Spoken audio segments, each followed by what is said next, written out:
Hello, and welcome to GreenHerb-Gaming, where I celebrate the 25th anniversary of Doom. In this live stream of Doom, I'm asking the question, will this game break me? I am playing this game on the second hardest difficulty. This is the 4th episode. Victor, welcome to the live stream. Hello to you, man. It is great to have you on the live stream. I love the emojis, as always. So yeah, this is episode 4, the final episode of Doom. I am playing on the second hardest difficulty. And yeah, I'm asking the question, will this game break me? So sit back, relax, and more importantly, enjoy the live stream.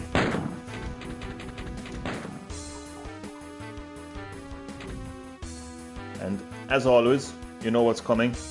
You know what's coming. You know what I'm going to say. You know what I'm going to do. I'm going to get my live chat up on my phone, because sometimes the live chat doesn't appear properly on my PlayStation 4. So that's why I always have my live chat up on my phone. You just never know what PS4 is going to do, really. So it's a good idea to be one step ahead of PS4. Right, live chat is up.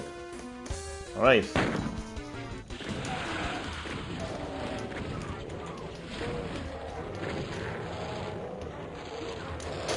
So like, you can just see for yourself how crazy and how difficult the game is when you play it on Ultra Violence. Ultra Violence, the second hardest difficulty in the game. You can see the amount of gobshites, aka demons, that you will be battling. You will see how much damage these gobshites deal to you, and I suppose how much damage it actually how much damage you actually have to inflict on the gobshites to kill them. So long story short, it's pretty challenging playing on Ultra Violence, and that's why I'm asking the question in this live stream, will this game break me?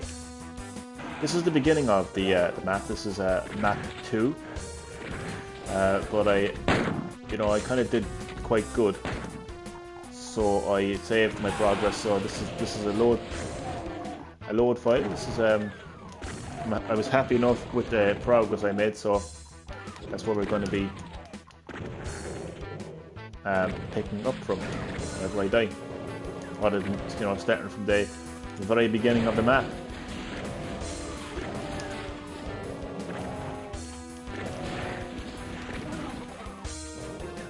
This is absolutely insane. I've become accustomed to what Doom is now a lot more in the last couple of weeks and the last couple of live streams. At first it was like, yeah, let's celebrate Doom. Let's celebrate the 25th anniversary of Doom and have some fun. That's what it was at the beginning. But this game has started to break me down. I know, I'm like, damn Doom, destroying me life. It's kind of how I feel now, to be honest.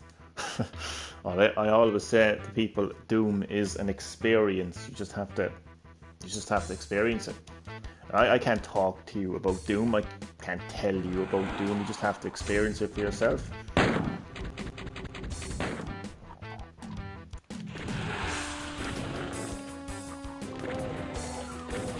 Okay, so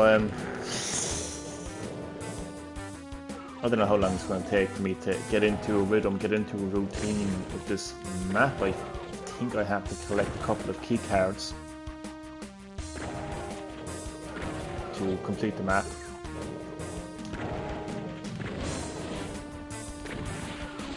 You know what I like about Doom compared to other first-person shooters is it just feels like more of a video game than the other first-person shooters. Doom does. I mean, visually, gameplay-wise, you just feel like you're playing a video game. You're not playing like like, you're not playing a recreation of World War II or some like realistic war that's taking place in the world.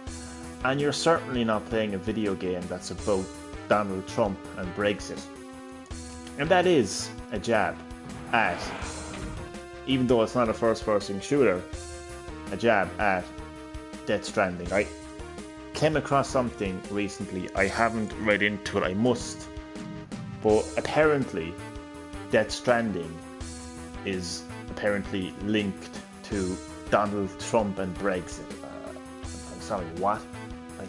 Like what has that have anything to do with gaming? I just, not a first-person shooter, but it's just, yeah, I just, like, what I like about Doom is it feels like a video game. You're shooting demons, you know, you're in hell, and you're playing these really, you're playing like with these really powerful weapons, and yeah, that's what I want from a video game, not real life politics or anything like that. I remember you appeared on a live I did during the night. I was doing a live test because I study a lot and I have no time to make videos. Google Translator. Google Translator. Good old Google Translator. That's very useful. Yeah, I remember that you were doing a live stream.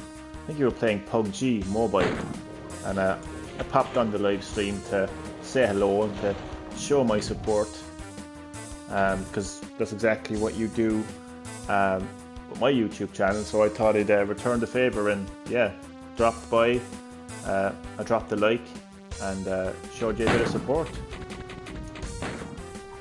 Yeah, I remember that right. But yeah, it is hard to balance your real life with your streaming life. That I understand that perfectly well, to be honest. So you're doing a bit of studying while trying to do your live streams. It's it can be challenging balancing out your real life chores and your video game hobbies. Yeah. So what was I? So like, yeah, what I like about Doom is it properly feels like a video game. You're not like getting this like ultra realistic experience, because that's what you hear a lot of today, and the developers are proud of that. Like, it's something that the game developers are actually like proud of, and they kind of expect their fans to also be happy with that, like creating ultra realistic experiences. I mean, Doom is anything but realistic, you know. You've got these like floating demonic eyeballs coming at you, you know. You get to play these really over the top, overpowered weapons, you know. It's a video game, and that's what I like about Doom. And people may ask, what do I mean? Like, every video game is a video game. But what I mean when I say it's a video game, I mean it doesn't try to be real in terms of visuals, in terms of settings, in terms of story. It doesn't try to recreate what World War II was, or it doesn't try to recreate, you know, what a modern war would be like. And it, you know, it strays further away from reality than possible. And that's what I want from a video game. Now, look, we all have different preferences, but not to say that I wouldn't play a game that, you know, that is slightly realistic, but I always say it's important to understand that we are playing video games, that we're not actually playing real life. And yeah, it's important to... God, a bit slaughtered here. Just look around you right now. Now, of course, this game of course was developed in, you know, the early 90s, but still, have a look around. Have a look at what you're looking at. Like, do you see any ounce of realism? You know, any ounce of realism here? You're not going to get realism in Doom, and you know, I like that. I did the live test at dawn because I didn't expect anyone to show up, and who showed up? None other than the one and only GreenHerb-Gaming. I actually forget what time it was here. Definitely wasn't dawn. Very rarely have me up at dawn, I can tell you that much. Very rarely. But yeah, I actually remember that. I'd say you were like, damn, it's great. That happened to me actually once. It happened to me once. I was actually on my way to work, and it was a really early morning. I had to be in work at like 7 a.m. and I was doing a live stream on YouTube at the time, because YouTube at the time let people who had 100 subs do a live stream. They've now changed that to 1,000 subs. Anyway, I was doing this live stream at like, I don't know, it must have been like 6:45 in the morning, something like that. And like, I didn't expect anybody. Like, I literally expected nobody to be in the live chat. I forget who it was, but there was somebody on the live chat, and I was like, damn. You never quite know who will pop on your live streams. You just never know. Daniel Lamb, welcome to GreenHerb-Gaming. It is great to have you, man, and I appreciate you checking out my content so much. My all-time favorite FPS. Same here, man. I never grew up with Doom originally. I only got into Doom in the last couple of years with Doom 2016, but I've very quickly have become a huge fan of the Doom series, and I would 100% say that it is also my favorite first-person shooter. And Daniel, as I always do with every new viewer, anyone who checks out my YouTube channel for the very first time, you know, I appreciate the fact that you're on GreenHerb-Gaming right now. You could be doing anything else with your life right now, but you're watching GreenHerb-Gaming, and I appreciate that so much. So because of that, I'm actually going to subscribe to your channel. Like, GreenHerb-Gaming is not a guy that's like, oh, you have to prove yourself to get subbed, and you know, there's none of that in GreenHerb-Gaming. There's none of that. GreenHerb-Gaming is all about respect. It's all about appreciation, and more importantly, it's about equality. Because everyone who checks out my YouTube channel is equal. That goes for subs, it goes for viewers, it goes for everyone. So I appreciate everyone and anyone who checks out my YouTube channel. And so yeah, and you know, anyone who is viewing my channel who I haven't subscribed to, I will subscribe to them. So right now we're 13 minutes into, and you can see that I got a very friendly community on my YouTube channel. Everyone welcomes everyone. Everyone makes everyone feel right at home on GreenHerb-Gaming. And you can see Victor welcoming Daniel Lamb to the live stream, and it is great to have you on the live stream, Daniel. And I'm glad that you like Doom, because my YouTube channel has been celebrating the 25th anniversary of this amazing first-person shooter now for God's months now, I'd say. So nice to have a Doom fan in the live stream. So, you know, feel free to, you know, if you're interested, check out some of my previous live streams. I've been playing a lot of Doom. I've been doing these like kind of like mini episodes as well. I've edited some videos on Share Factory on PS4, so I made a couple of short videos if you want to check them out. But yeah, it's going to be a lot of Doom content on my channel going into November, the release of Doom Eternal. And you know, I still haven't decided whether I'm going to buy two versions of that game. I kind of want to buy a PS4 version and a Switch version. Switch version so I can play it anywhere, and the PS4 version so I can stream, you know, like I'm doing right now. This map is just...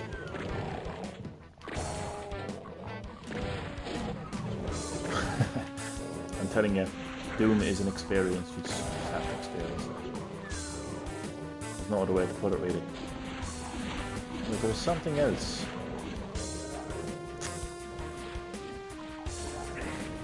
Ah, I've completely forgotten. There was something I was supposed to do down here in the last live stream, but you know what? I completely forgot it.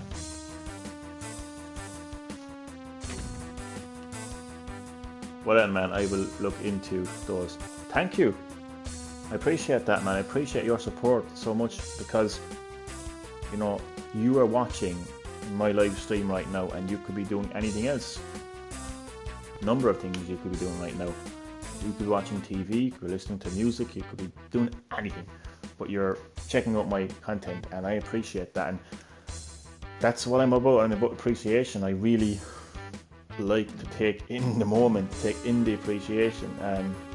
I'll say straight out, I don't think enough people actually do that enough. You know? I don't think a lot of YouTubers actually, you know, show appreciation. And I'm all about showing appreciation. I'm all about showing appreciation. So it's 2 seconds now. Just replying to Gmail.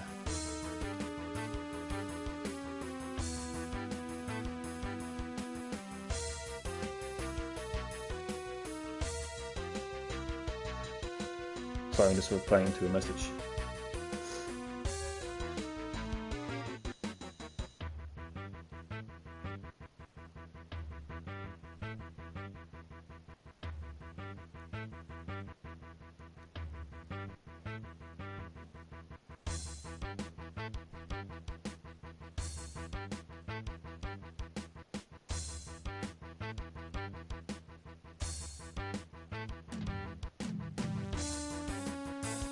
Right.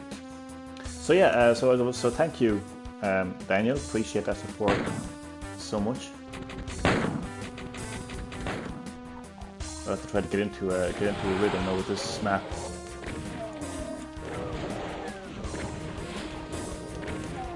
I'd be happy enough if I can just kill all these gomshlites. Appreciation is hard to come by these days. It really is, Daniel. You are so right. And I've watched so many YouTubers and I've seen so many of their live streams and I've seen so many people in the live chat and these people are their supporters. You know, and especially with huge YouTubers, these people are their paycheck, essentially. And they could be huge fans and they're like, oh my god, love your content, can I get a shout out? Or just anything at all. Hello from Ireland, how are you keeping? And YouTubers just completely ignore them. I mean, they do acknowledge it and it's just so fake. And so yeah, I don't know, I don't feel like there's a whole lot of appreciation with big YouTubers. And you know, one of the things that I really want to focus on, you know, on my YouTube channel, you know, because I can't worry about other YouTube channels, can I? You know, I can only focus on my own YouTube channel and focus on what I'm doing and, you know, try to make my YouTube channel as unique and innovative as possible. So I can only focus on my YouTube channel.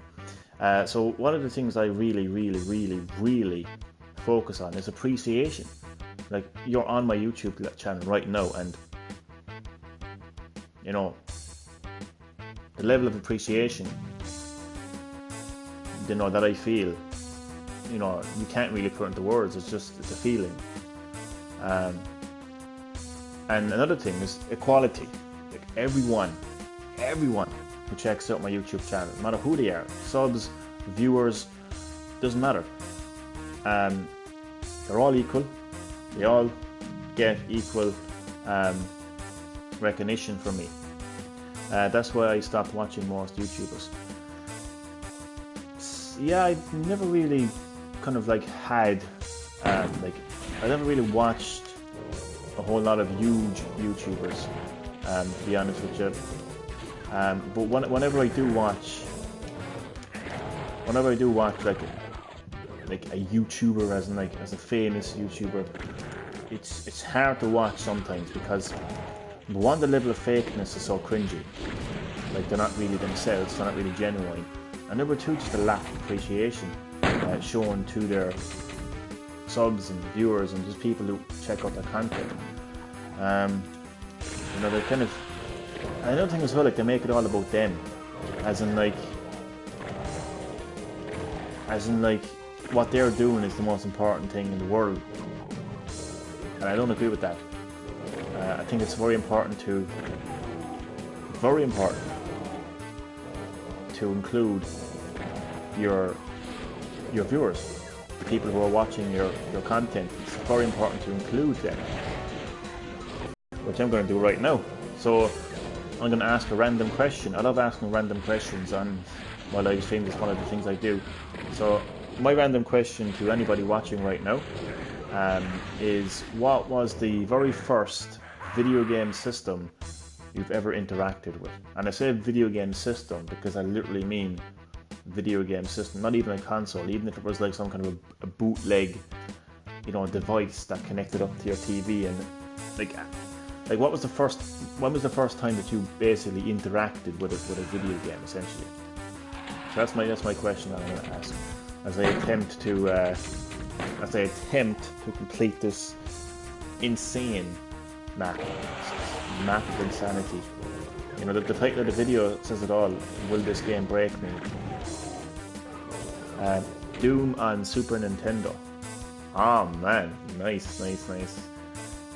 So I really have a hardcore Doom fan on the live stream right now. Nice as ice. Nice as ice.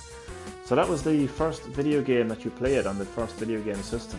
That is retro. That is hardcore. Doom on the Super Nintendo. I actually have Doom on the Super Nintendo. As I said earlier, I didn't grow up with Doom as a kid.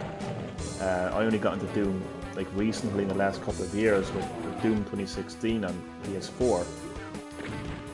But I do have Doom on the Super Nintendo.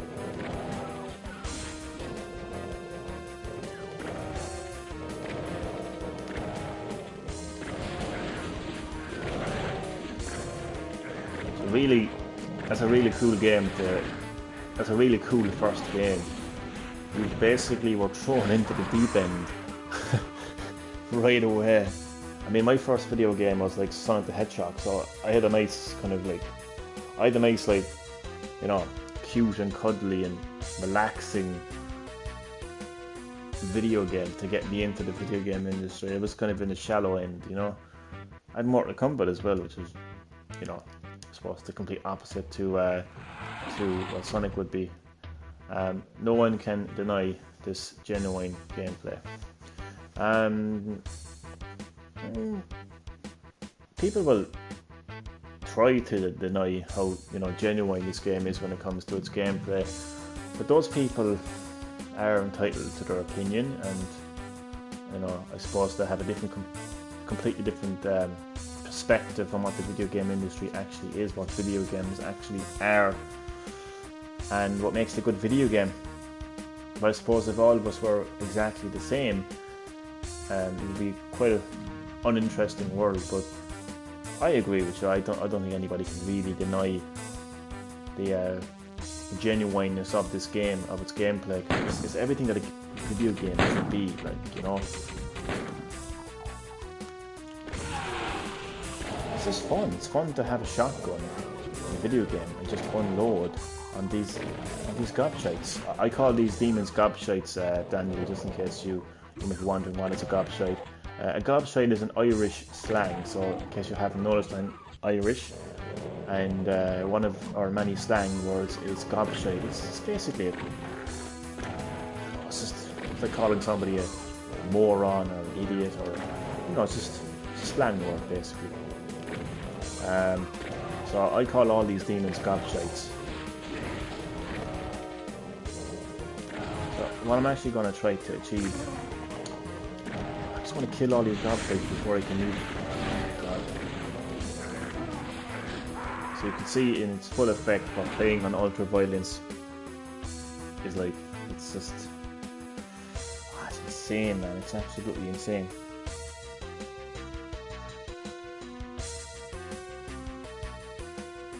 insanity, man.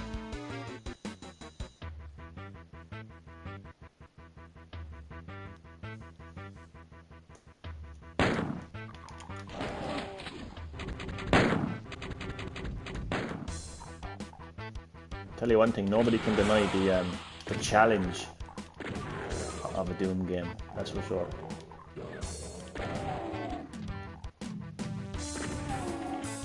So what I actually want to try to do right now is, have you tried Nightmare? Oh my god. I have not. I haven't even given it thought. I value my health too much. I value my sanity too much to try Nightmare, to be honest. That's absolutely insane.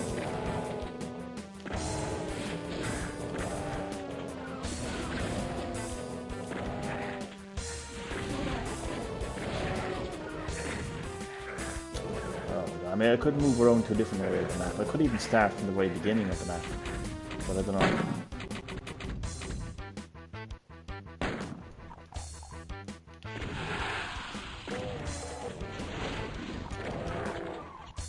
All enemies constantly respawn.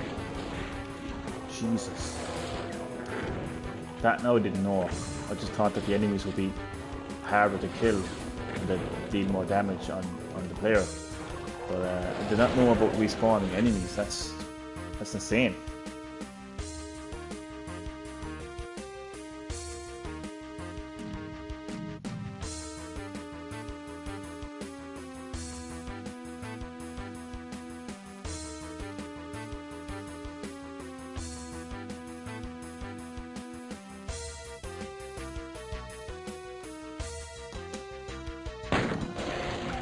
Oh god. Right, I'm gonna actually go back to the start of the map and just see, like, can I, like, oh my god. You know, can I have a better strategy? I don't think I will, to be honest, because it took me long enough to get to where I was. And the funny thing is, where I am is actually the very beginning of the map. I literally just, I popped down there, ended up in a secret kind of corridor, and that's where my game save is.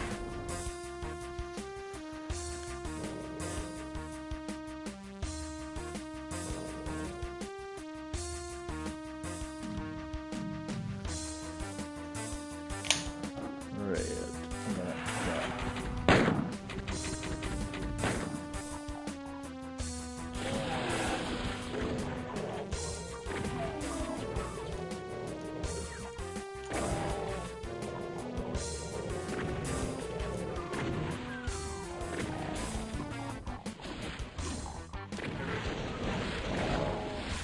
Look at the amount of these gobshapes, it's insane.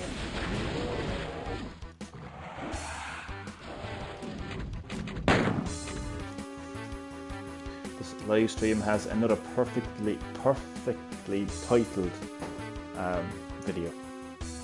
Will this game wreck me? Because just look at it.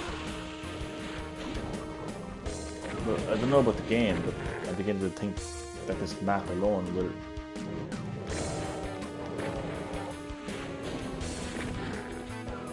it just doesn't yeah. I'm beginning to think, are these enemies actually respawning, to be honest, because this level took me 4 days in the controller to pass. I like that part. So a controller had to be sacrificed in the process of you completing this map. Jesus, that's actually, God, like 4 days. Whew. God. Oh my God, 4 days.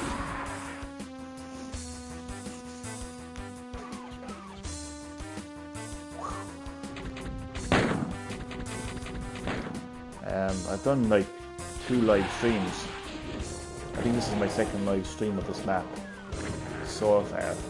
So like, and my live stream is going to range between like an hour and a half to 2 hours. So that's not even close to a day. So holy shit! And you grew up playing with Doom, so I'm gonna guess that you're, you know, that your skill range would be far better than mine. So if it took you 4 days to complete Doom, I think I'm going to be in for a very long, journey. What difficulty were you playing it on? Oh, please don't say Nightmare. Oh no, wait, actually, because I was playing for 4 days, wasn't it? I don't know what it was Nightmare now, to be honest.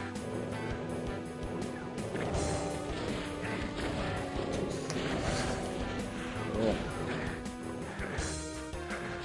Ah, my power suit thing is removed.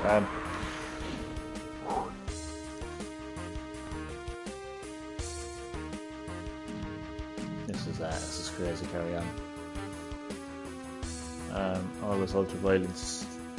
Damn, it's hardcore. This is the first episode that I played on ultra-violence. Up until now, it's just been, I think it's the one above ultra-violence. I forget now what it's called. I think it's Hurt Me Plenty it's called, I think.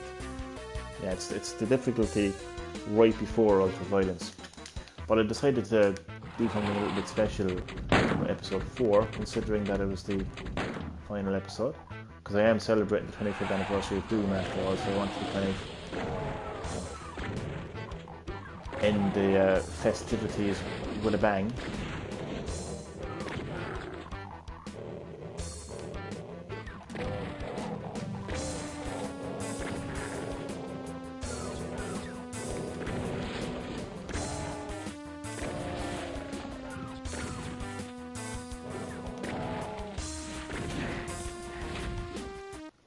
Just give me 2 seconds.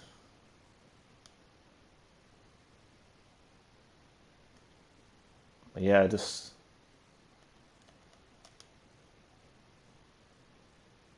definitely one of the hardest FPS games I've ever played, like hands down.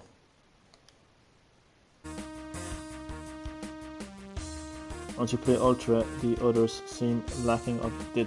I'd agree with you, to be honest, because I actually went back and played this map. Now, if I went back and played it on an easier difficulty, I would definitely notice a lack of enemies.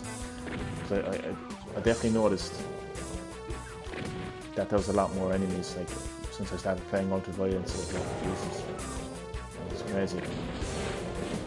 Well, I played episode 1 actually on Ultra Violence, because that's the difficulty that I decided to play on when I was doing those Share Factory videos. And yeah, I could definitely notice that there was a lot more enemies.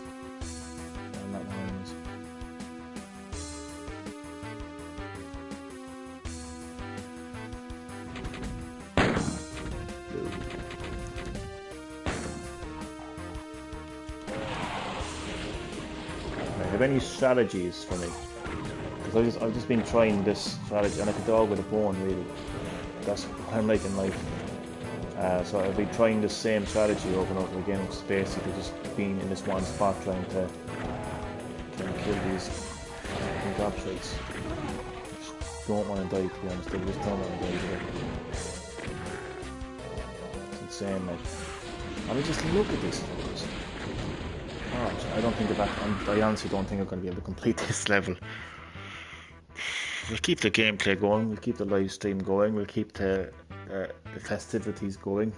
25th anniversary of Doom, we'll keep it all going. Like, even if I'm still on this map come November. That's what GreenHerb-Gaming is all about. I'm as raw as it gets. Like, what you see is what you get with me. You know, so even if I'm playing at my worst, even if I don't know what I'm saying half the time, yeah, what you see is what you get. So I'm going to be celebrating the 25th anniversary of Doom by playing the original Doom, and if I complete this map, great. If I don't, great.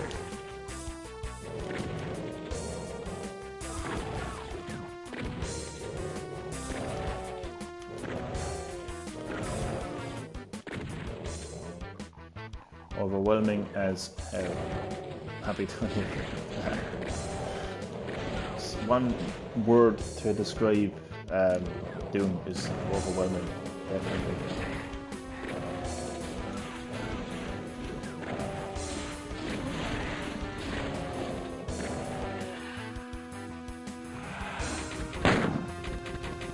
It's so relentless. I think you have to, as the player, I think you have to match.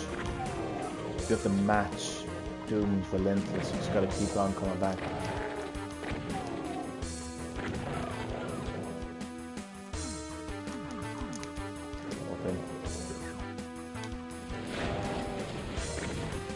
It's just the amount of gobshites on this map that's making it so challenging. Open the door again. Jesus, like, you know, and it's not really an area that you want to be battling these type of enemies because you can't really avoid their projectiles. Just look at the amount of them. Jesus.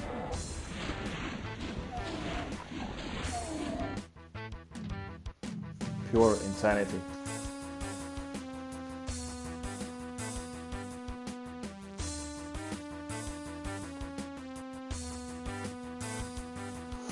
And also as well, like, I'm gonna have to figure out how to get across there, which I don't know how.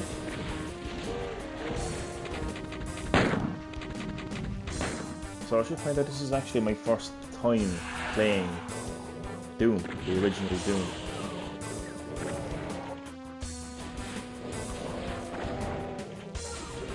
All about speed and precision. Definitely precision, 100%. But you're right, like you really have to be speedy, like you have to kind of dodge the projectiles. So yeah, like, I mean, I can think of video games that I have like fond memories of playing so many times over so many years. You know, like one that comes to mind would be Super Mario 64. So I pretty much know that game inside and out, back to front. Like would have completed that game numerous times. Resident Evil. Pretty much all the Resident Evil games, really. I know those games back to front, played them so many times. So I could go back to Resident Evil 2 and kind of like know exactly where I'm going, know exactly what I'm doing, and you know, be ready for the challenge. But because I never grew up playing Doom originally, I don't really have much memories playing this game because I've never played this game. This is my first proper time playing Doom. So basically, like, this is my first time playing this map ever. Yeah, that's me pretty much low key trying to justify my trash skills. Now it's justification. Oh god. But I think for me, it's actually one of the best parts about celebrating the 25th anniversary of Doom is the fact that this is my first time experiencing it. I think it's always better. It's always better when you play a game for the first time that you haven't played. Because of this game, it's hard to play anything not rated.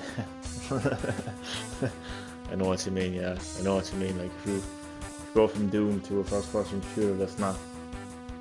Because nothing can compete with Doom when it comes to...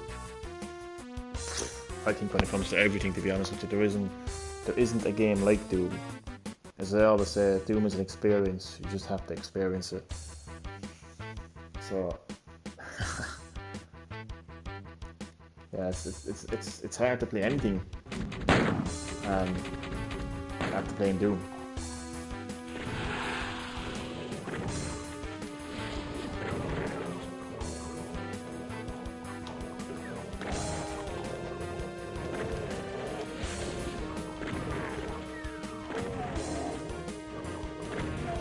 One thing I've been thinking about a lot playing Doom is I just realised, like, when I first started celebrating the 25th anniversary of Doom, I remembered that the Capcom But they originally wanted Resident Evil to be a first-person shooter, and I can't help but think, I can't help but imagine that Resident Evil would have become so much like Doom if it had been a first-person shooter at the time, like with current technology, because this game got released around the time of the PlayStation technology, and we all know the PC would have been ahead of consoles.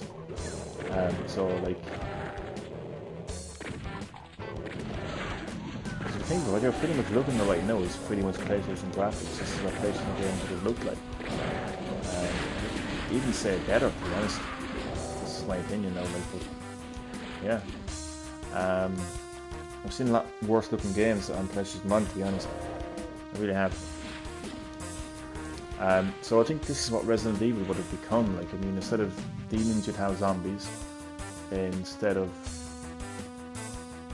like key cards, you'd have like keys, and each map would represent like a new, like, let's say, part of the mansion, so to speak. You know, because there's a good few parts of the mansion. You obviously have the main, like, mansion, like the ground floor, the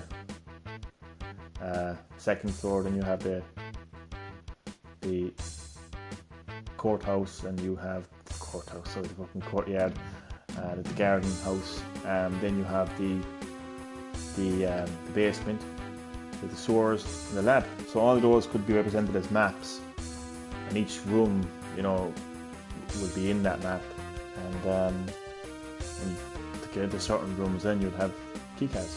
Or not keycards, but keys. So keys would be kind of basic keycards, and of course, then, like, you know, instead of having medi kits, you'd have, you know, first aid spray and green herbs.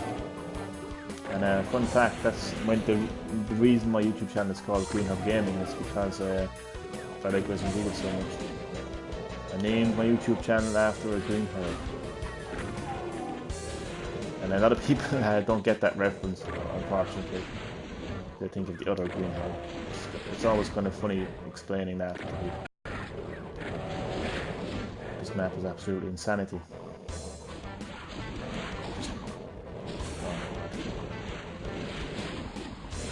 This game is slowly but surely starting to break me. Telling us this is pure and utter insanity.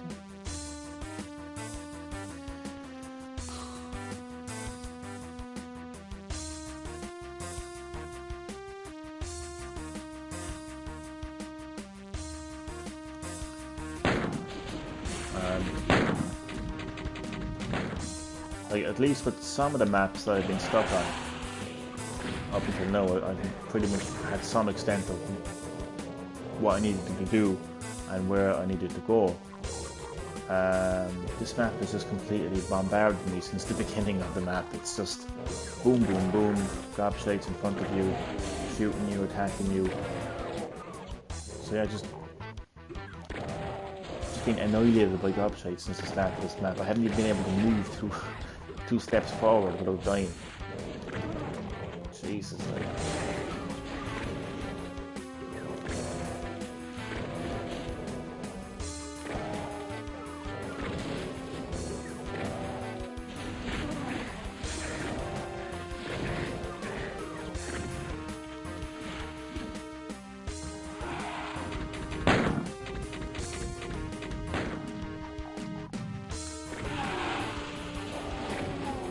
I always do live streams late at night here in Ireland, because right now in Ireland it is 38 minutes past 11 p.m. That is p.m. night time. So it's quite late, a little bit quiet. So, you know, when you're playing a game like Doom on ultra violence late at night, it would drain you. So that's why you sound a little bit tired. Less energy, and it's just so annoying when you're stuck in a game as well. Like, you know, I kind of, you're just drains it.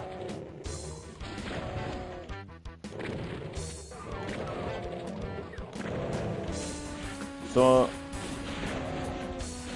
my next interactive question.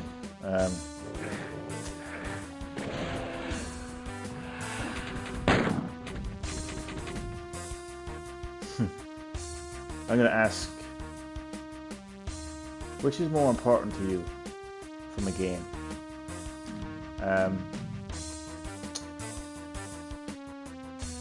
Gameplay or graphics?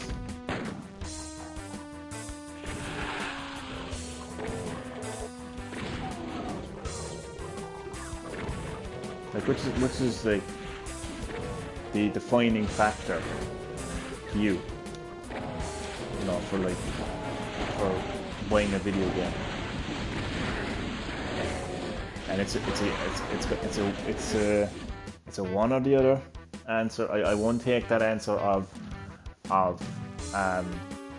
there's no in betweens. There's no in betweens with this question.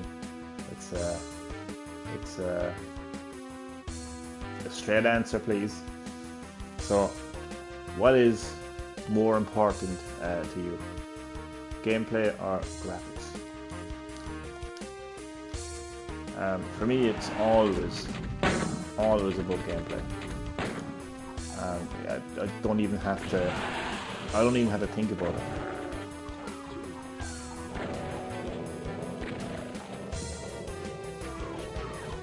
Because it's just so simple to me. Because it's a game, and you play a game. So when you put those two together, game, play. If you don't have gameplay, you don't have a game to play with. To me, it's simple. I mean, I can go back and I can play a game like Tetris on the Game Boy, and I could literally sit there for at least 30 minutes, and play Tetris and have so much fun playing that game on a fucking black and white tiny little screen. With just like black and white blobs, just shapes moving around the screen. But it's the gameplay that makes it a fun game.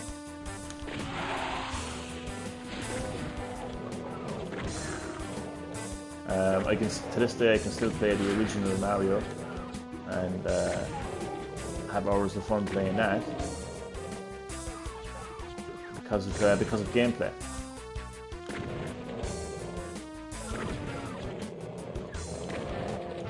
Not every game lives up to the test of time. I will say that.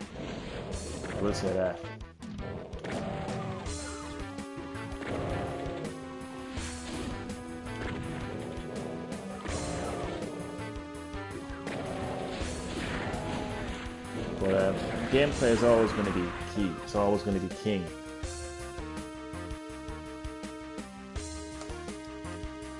Because I don't think any of us pay money for a game just to look at it. I know I don't anyway. If you want to look at a game, just watch the cutscene on YouTube. Just watch all the gameplay on YouTube. But yeah. For me, it's a simple question and simple answer for me.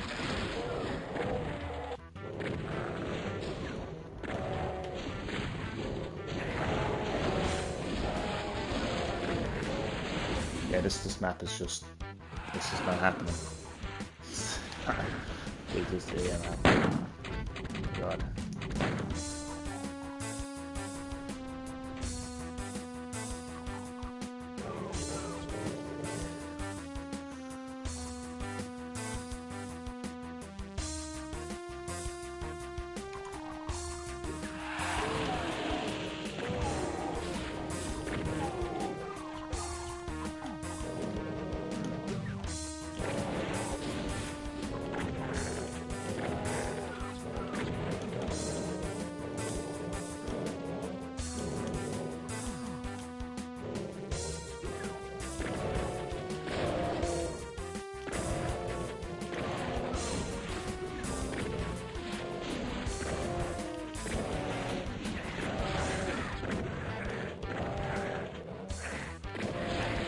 Telling you, I'm like a dog with a bone. I just like I'm playing exactly the same way I've been playing it now for like 50 minutes, over 50 minutes, and nothing has changed yet. What if we just restart from the start again?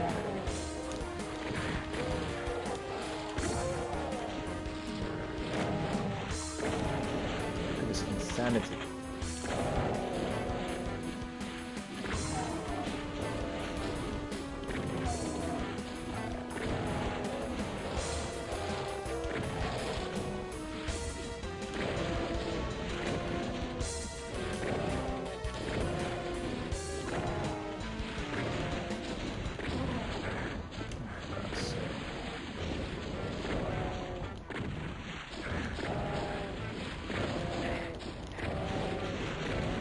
How quickly this oh.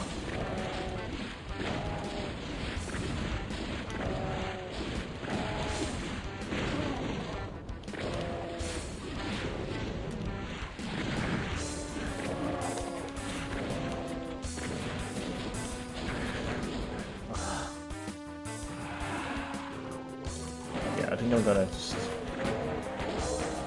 from the one I'm gonna start map from the beginning.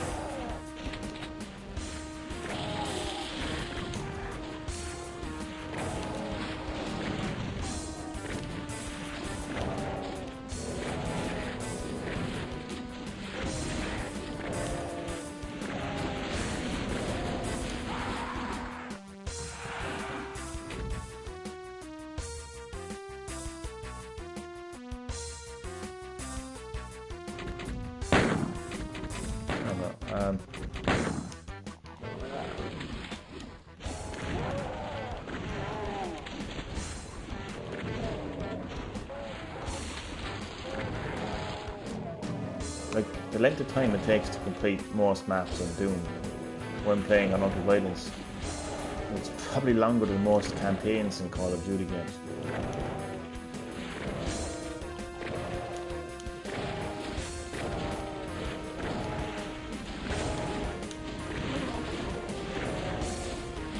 So the thing about id Software is they're not afraid to challenge their players. I really feel like Activision, not the developers know so much, but Activision, the publishers, they're afraid because they want to make their games so mainstream. They want as much people to play their games as possible, which from a business sense makes sense, but newsflash, I don't make money off the games, do I? So I can give a shit about companies' business. It doesn't, like, why would I care? I don't make money off them. They're making money off me if I play their games. So, yeah, like, I mean, the company's business sense doesn't interest me the slightest, but from Activision's point of view, they want Call of Duty to be in as many people's hands as possible. So in order to do that, they have to be accessible as possible. So they would be afraid to make the game this challenging. They really would. I'm not saying that Call of Duty is a walk in the park, but you know, I don't think that any Call of Duty game would be this difficult. But id Software, they don't have a problem making their games difficult because they know who their audience are and they know the kind of people who play their games. And they're, you know, like Doom is not a mainstream game. It's never going to be mainstream. It's going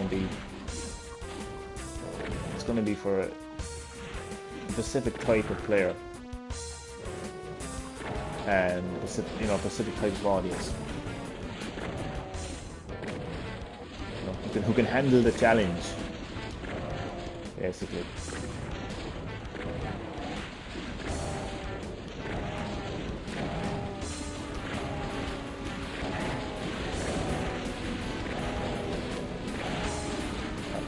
But you'll find that a lot in indie games as well. You find that indie developers, they don't hold back when it comes to the content of their games and the difficulty of their games, because they're not trying to make a massive publisher happy, because they work for themselves, they're independent, you see.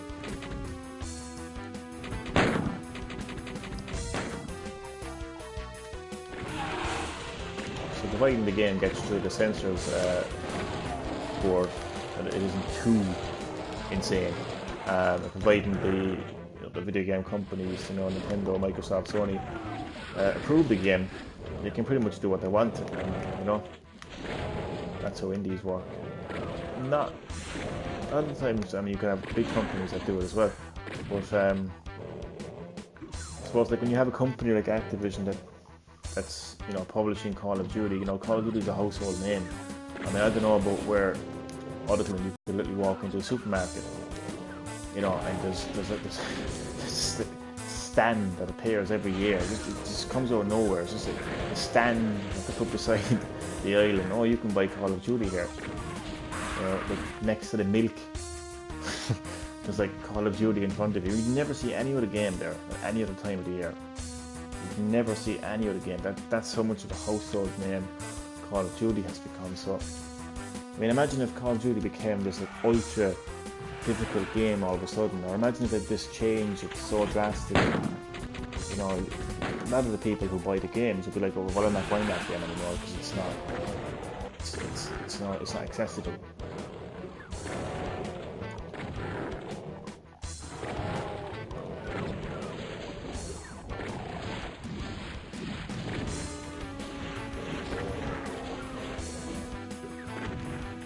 Yeah, so some companies like id Software, who do work for Bethesda. Bethesda do publish Doom, but I think they're not as worried about, I suppose, like going off the rails when it comes to making a game too difficult, or making a game too, violent, or making a game too, too much of a mythical. It's almost a bad thing now in the industry. If you make a game that's too much of a video game, it's like, oh, you can't make that game too video gamey. It's like, wow. No, because we're actually seeing a completely different type of video game. It's almost like a different genre. It's like you're really seeing very like cinematic type games, like to the point where you literally have Keanu Reeves in the game. To the point where you literally have Norman Reedus in the game. You literally have Hollywood actors in your games. That's what's happening. I actually predicted that years back. That, we're going to see this in the video game industry. It's always nice to have a choice. In any industry, a choice. Every single game was exactly the same. God almighty, wouldn't that be just so boring? So it is nice to have choice. But I do find it kind of funny, like, these... Imagine a game developer, like, in Microsoft right now. Sorry, we don't like your game, it's too much of a video game. It has to have Hollywood actors. It has to have ultra-realistic visuals. Sorry. Imagine. You'd be like, damn, what's going on?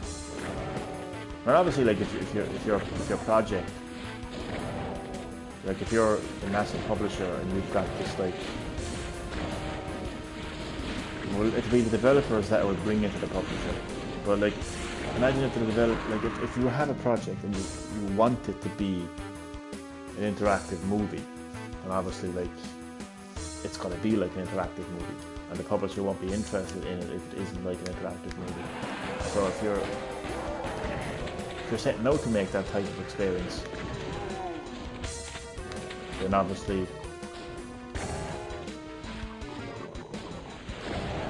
it's acceptable that your project isn't like a video game. But like,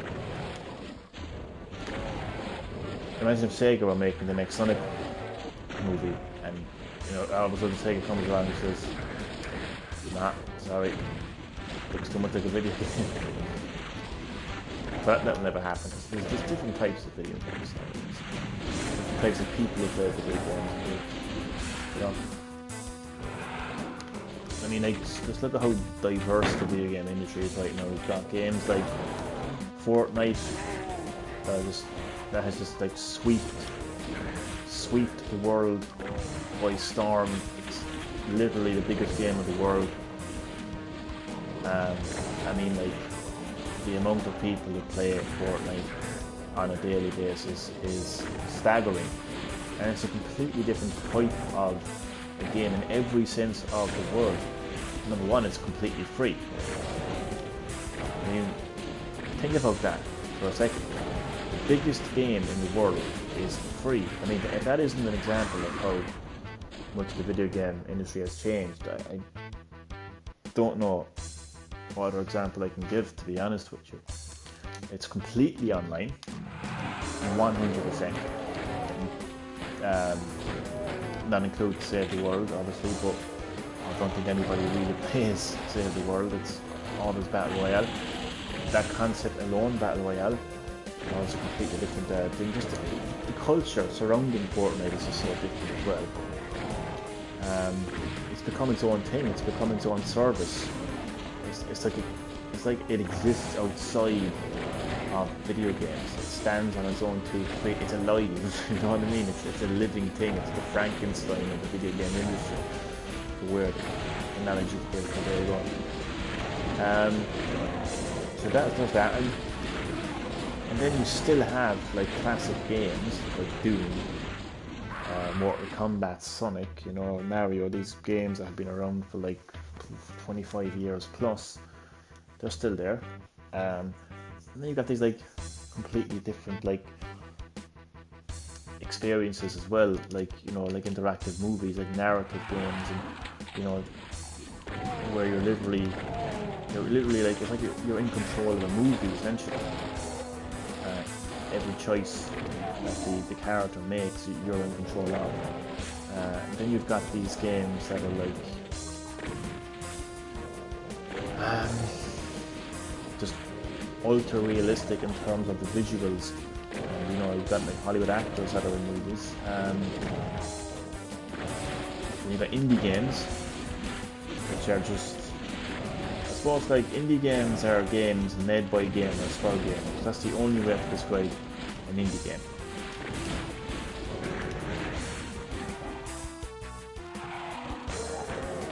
Now you might think like that every game developer who makes a game is making a game for gamers, but a lot of the time that's not really the case. Really, like, a lot of the time that's not actually the case. But the indies definitely have the gamers' interests at heart, because so much of indie games are designed like retro games, so they go back to the origin of the game. So yeah, there's so much choice right now in the video game industry.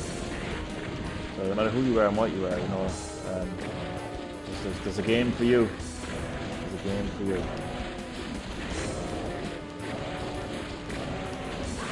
Jesus Christ, this game right here is killing me. Now, is my live chat working properly? Somebody just leave a comment just to let me know that my live chat is working, because I don't know. I mean, I have the live chat on my phone,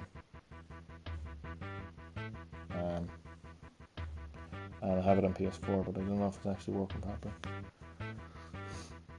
What's going on?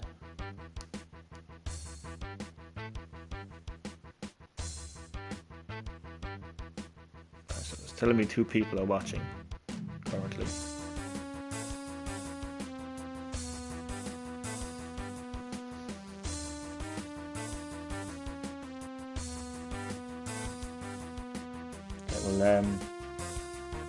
Will one of my 2 viewers please let me know if my will one of my 2 viewers leave a comment in the live chat, just so I know that the live chat is working.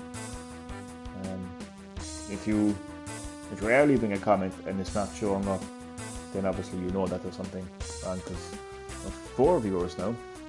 So it's funny, it's telling me I have 4 viewers on my PS4, and it's telling me I have 2 viewers on my phone. I don't know who to believe.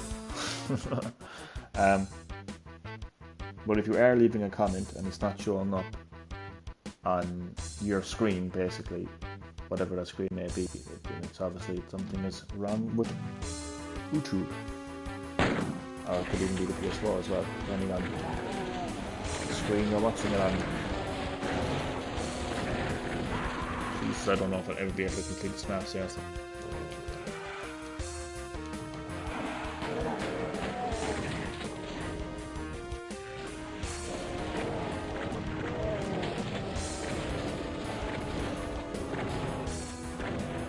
I think the developers went a bit too OTT with this map.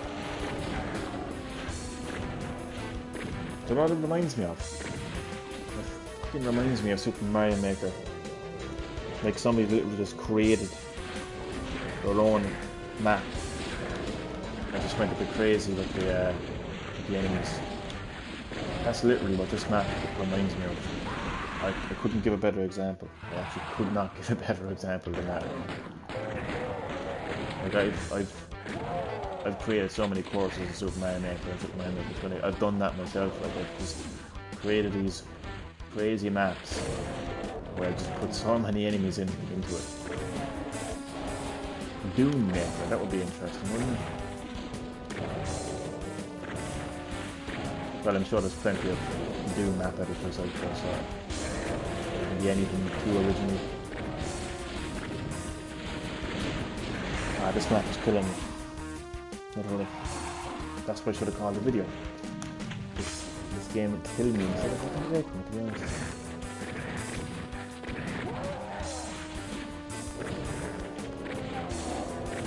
But as I said, with GreenHerb-Gaming, what you see is what you get. If you see this drained, worn out, broken mess of the human being struggling, desperately struggling to complete a map, getting his ass handed to him, dying over and over again, that is what you get. That is what you're looking at right now. That is GreenHerb-Gaming. It is raw as it gets. It's real. It's not like, oh no, this doesn't look good, I better complete the screen. No, this is what it is. Keep the camera rolling. In this case, the mic rolling, because I don't have a camera. The live stream rolling, yes. Oh god.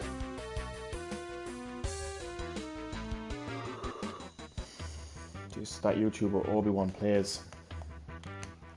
I love-hate relationship with that YouTuber. There's times where I like watching his videos. There's times where I like what he has to say. Jesus Christ, does he get hyped over shit? Like, literally. Awesome news! And it's not. It's never awesome. You know, it's like.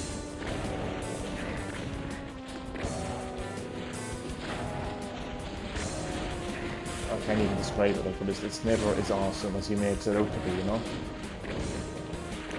Like, he's just one of those YouTubers who's like, he's obviously making money off YouTube, he's obviously a famous YouTuber and all that. And so he has to like, just to draw in the crowds, he has to like, have that exaggerated look on his face, you know, the jaw dropped, you know, the eyes bulging out like he's fucking after 2 bags of heroin, you know?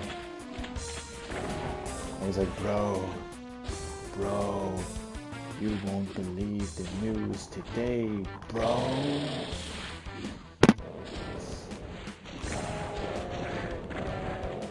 It's just like, I can't even give an example. It's just like pointless, some of the shit that he comes up with is, to be honest.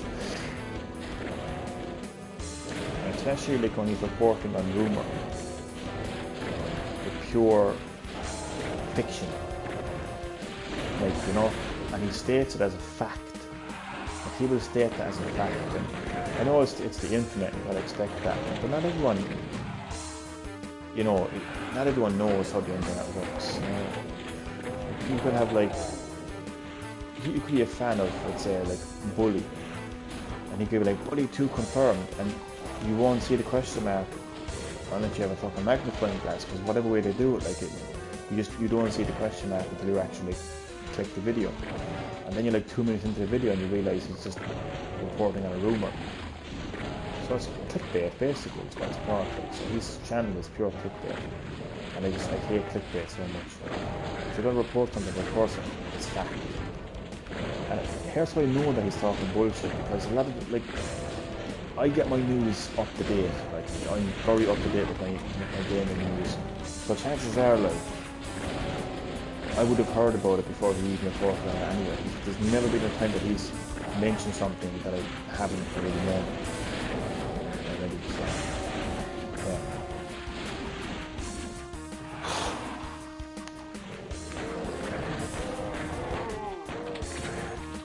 There's not many gamers out there that would have the determination that I do to complete and that in any game. I'm looking within. It's because I'm 30. I'm going on 31, and I've been playing games since I was about. I've been playing games for over 25 years. That's the best way to put it. Over 25 years. That's like a quarter of a century, isn't it? So, I've been playing games for a long time. And like, I've been in this situation before. Like, I've been stuck in a game before. You know what the game is, like how hard it is. I mean, just random. I'm gonna just mention random games that pop into my head. Like Super Mario Galaxy 1 and 2. Like, there was some serious tough levels in those games. And I overcame them. Ninja Gaiden 3, Razor's Edge, a game that comes to mind, just insane. I remember like being like 2 minutes into the game and being annihilated by literally the first enemies in the game. Overcame that. So like, I mean, I could be here for the next 4 hours, I could be here until the next 4 days. As you know, Daniel was telling me it took him 4 days to complete this, and he grew up with Doom, so like, I mean, that says a lot for me, because I've never played this game before, so it will probably take me like 24 days to complete this, but I will complete it though.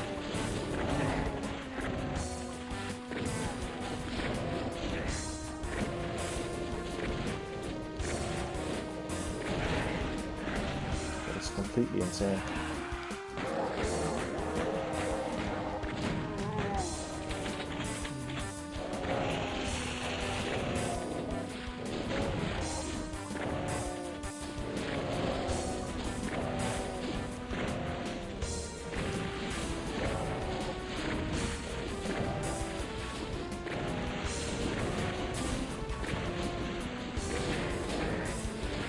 Just I'm at the stage now, like, I'm just randomly playing. I'm not even putting that much thought into it.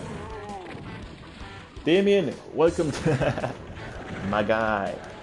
Damien, buddy, welcome to the live stream, man. It is great to have you as always. I appreciate the support so much. As you can see, I am still stuck on this map. The title of the video says it all, really, buddy. Will this game break me? Will this game kill me? Will this game put me 6 feet under? Will this game send me to the afterlife and just throw in this game with me? And when I go to hell, my punishment is to play this game over and over again for fucking eternity. That would be a long title to the video, wouldn't it? But how are you keeping, Damien? How's everything with you, man? Again, man, welcome to the live stream.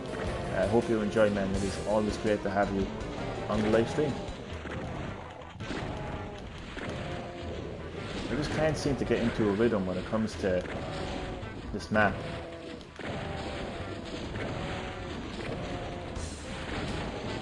I still have to cross. I still have to cross over there, like.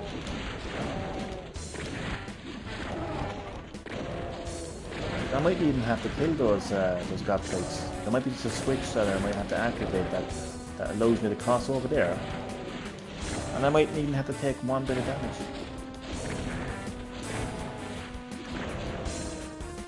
But that would be impossible, like.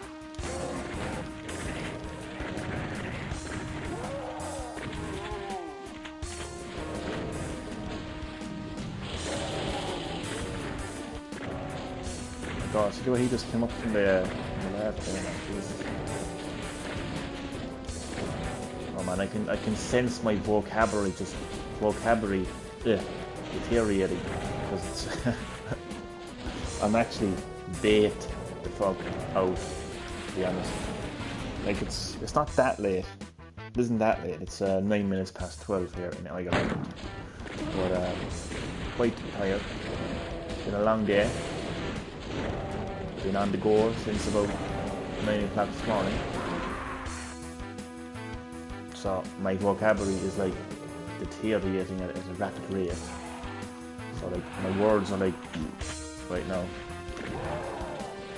And that obviously affects my gameplay as well. That's not an excuse. Trust me, I'm shit enough in this map. I don't even need an excuse.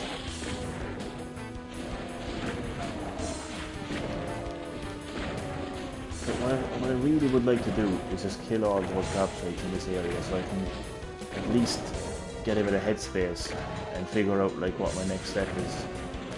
Because I can't do that when I got all these drop sites coming at me at the same time. It's so annoying.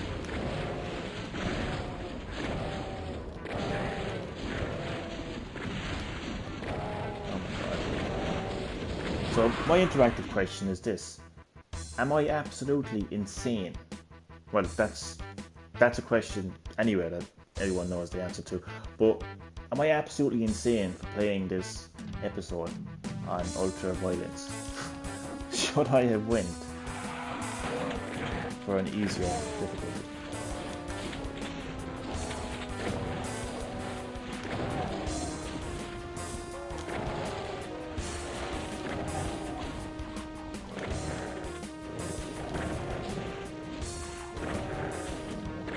Could you imagine the third map, and the fourth map, and the fifth, and the sixth, and the seventh, and there's an eighth map, an eighth and final map, I think. Can you imagine what they're going to be like? Oh my god, just thinking about that is just going to like... Oh my god. That's going to drive me absolutely fucking crazy. I can't go up. It's just... Never mind.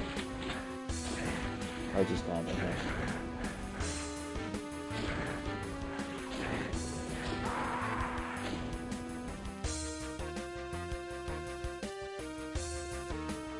Oh my god, I don't actually have ever played a game like this in recent times, to be honest with you. I know I was saying earlier about that I played so many games that were challenging, that tested me, and I've overcome all of them.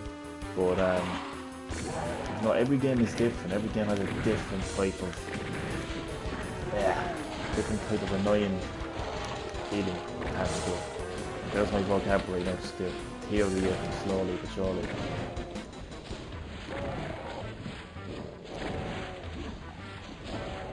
Ah, fuck.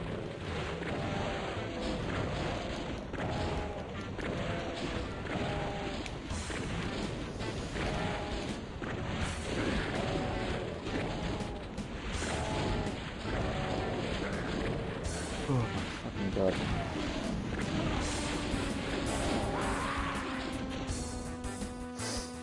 Damien, did you hear about Death Stranding? Apparently it's meant to be about Donald Trump and Brexit. What are your thoughts on that? Because I haven't read into this now, so I don't know how true it is, and I don't know to what extent the game will be about Donald Trump and Brexit. I just don't know, I haven't read into it.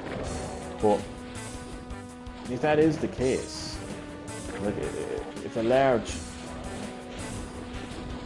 part of Death Stranding is going to be about politics and Donald Trump and Brexit, I swear to God, like, I am out. Like, that's me, just out. I don't want politics in video games. Politics do not belong in video games. Like, it's actually so dangerous, and it's so undemocratic as well, because, you know, like, it's okay to support your president.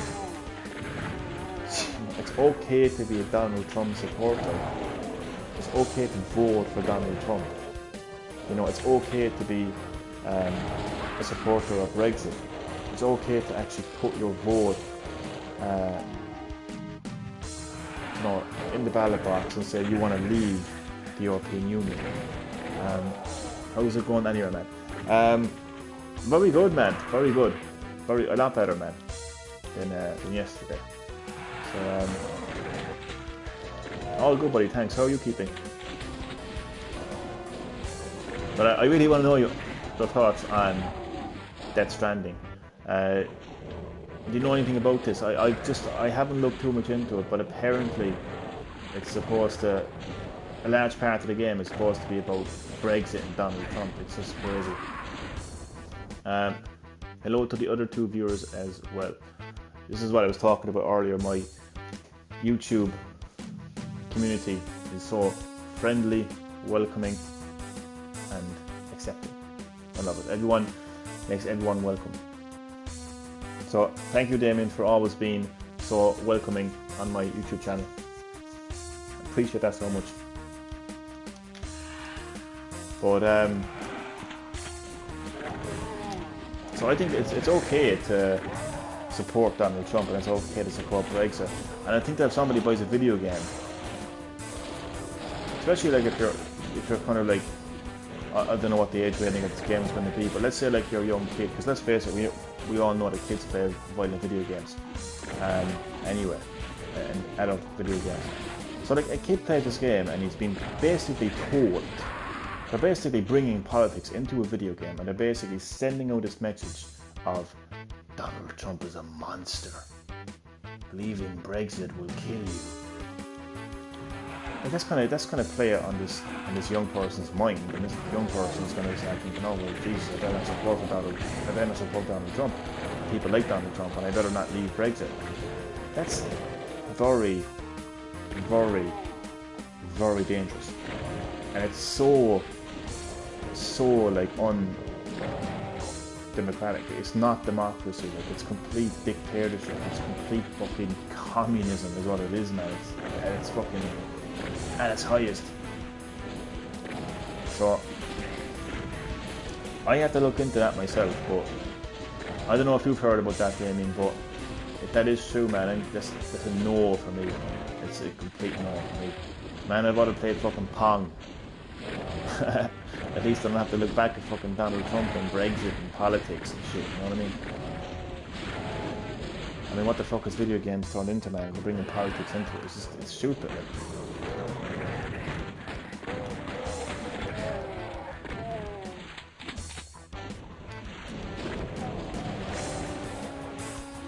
And like, it's not going to change nothing, because Donald Trump is still the president of America, and chances are he will be re-elected because the economy is strong and because jobs are being created. And the fact of the matter is, the British public did vote to leave the European Union, and they're fucking sitting there and waiting for fucking years now for their government to actually implement what they voted for. So no video game is going to change that. So I don't know what the fuck. I don't know what's going on. I'll have to look into it myself, but to be honest with you, like, this whole Hideo Kojima situation, this whole Death Stranding situation, it's interesting because Hideo Kojima is famous for the Metal Gear Solid series. That's how people know Hideo Kojima. He worked on another game called Zone of Enders, but it is nowhere near as successful and critically acclaimed as the Metal Gear Solid series. So let's just say that Hideo Kojima is known for the Metal Gear Solid series. Once everybody found out about the whole drama between Hideo Kojima and Konami, that Hideo Kojima parted ways with Konami, and all the drama that went along with that, the way that the fact that Konami didn't allow Hideo Kojima to be at the Game Awards and accept an award and stuff like that, and taking his name away from Metal Gear Solid 5. Like, people started really talking about Hideo Kojima. Even people who didn't even know who the fuck he was were talking about Hideo Kojima. And then, like, you know, we found out that he left Konami, had his own company, Kojima Productions, and we found out that, you know, Sony came along, took out their wallet, and said, "We now own you." No, it wasn't like that, but partnership between Sony and Kojima Productions.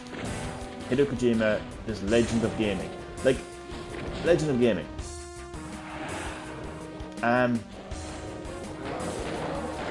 He's literally famous for one game series. He's literally famous for one video game series. He was going to make a Silent Hill game, but that didn't work out. He's literally famous for one video game series. And he makes a game after Metal Gear Solid, and it has the world talking. What's this game going to be? What's this game going to be? Like, I'll be honest with you, I don't know what that game is, and at this stage I don't even care anymore. I don't even care.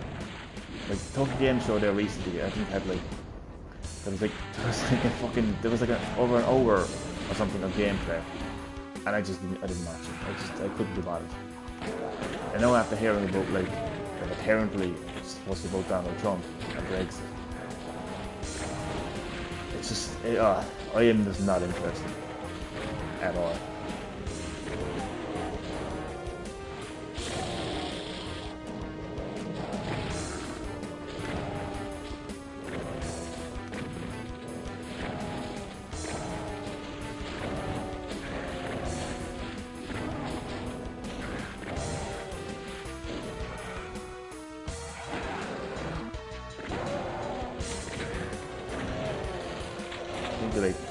It'll be fucking 10 years since I can click. I think there's a delay in the comments. Damien, let me know there in the comments, is there a delay? Because I don't know if there's actually a delay.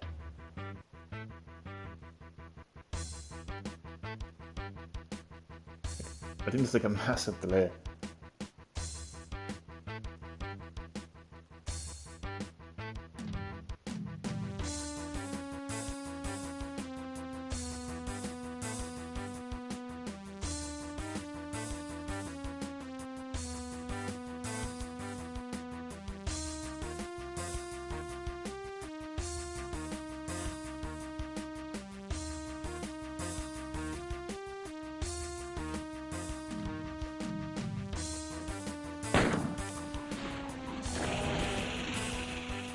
Tell you, man, is that the delay in me completing this map is for sure.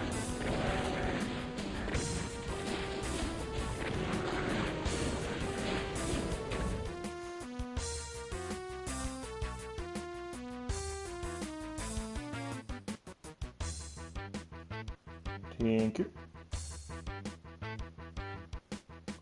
YouTube has a mind of its own. It's just it doesn't ever know what YouTube is up to.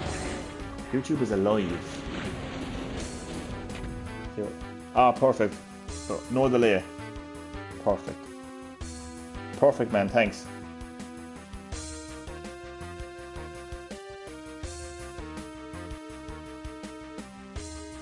Sorted.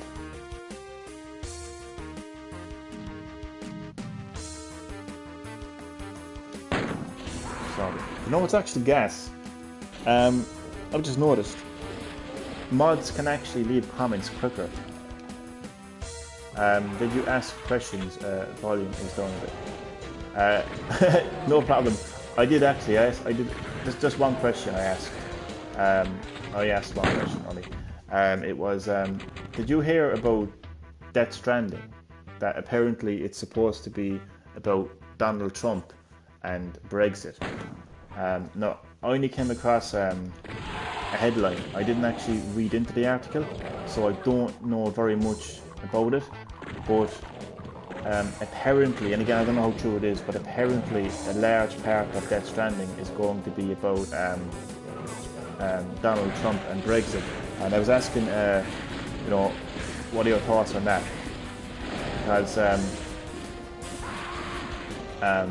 my thoughts are, if that is true, and if a large part of that game is about Donald Trump and Brexit, I am out. Like, I literally will have zero interest in that game whatsoever. I was a bit disappointed. Was hoping more of Purgatory. I would go with Purgatory over Donald Trump and Brexit any day of the week, because Purgatory is something, it's a concept. Like, Purgatory is a concept, and it's not political. It doesn't represent any particular president. It doesn't represent any fucking political situation that's taking place in the world. Like, Purgatory, like, there's a game I love called Bayonetta, and the character in the game, Bayonetta, is actually her name. She's actually in Purgatory, and I think like, the concept of Purgatory is cool. So if it was primarily about Purgatory, I would be more interested in the game. But yeah, I came across that headline.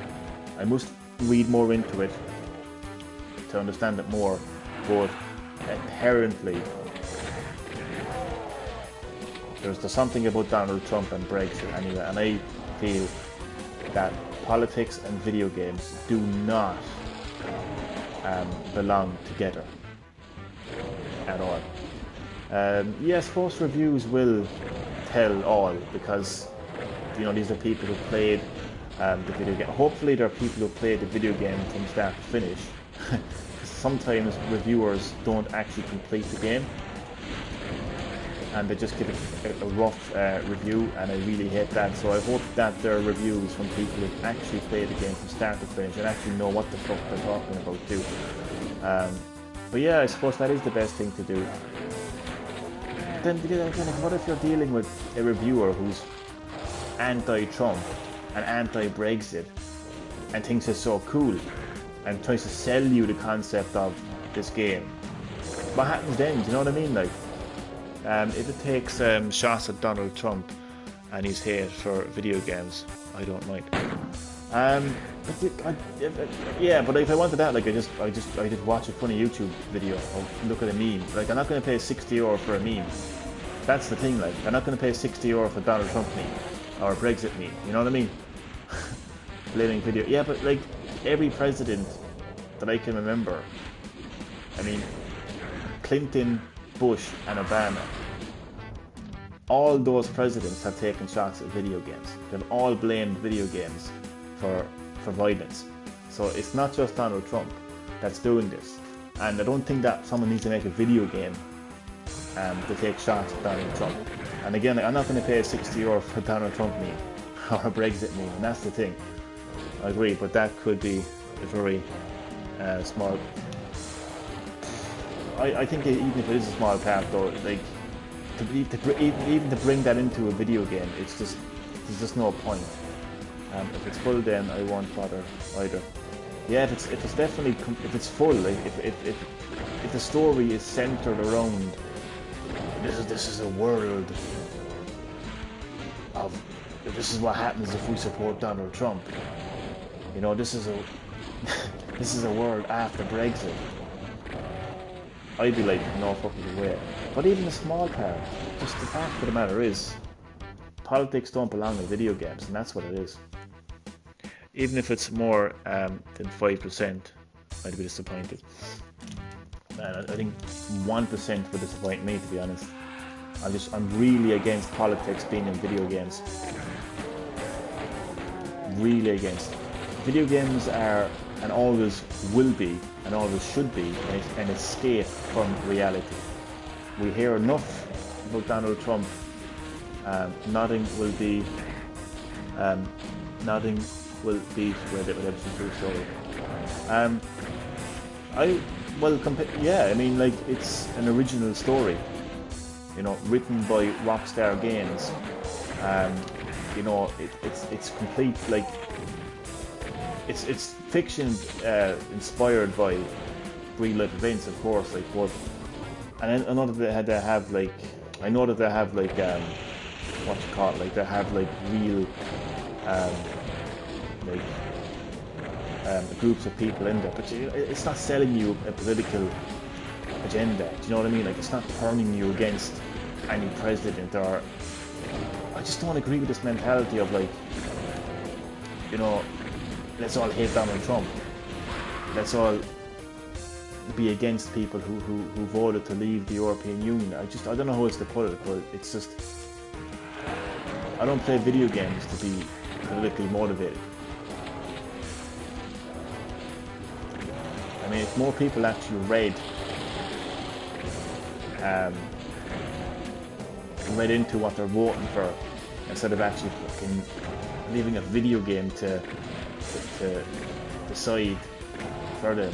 Jesus, like, man, if Red Dead Redemption 2 is even on a big sale, it's a big recommendation.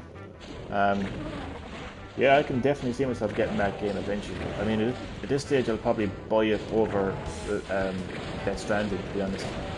Yeah, so my beef with that game at the moment, and again, I do have to look more into this situation.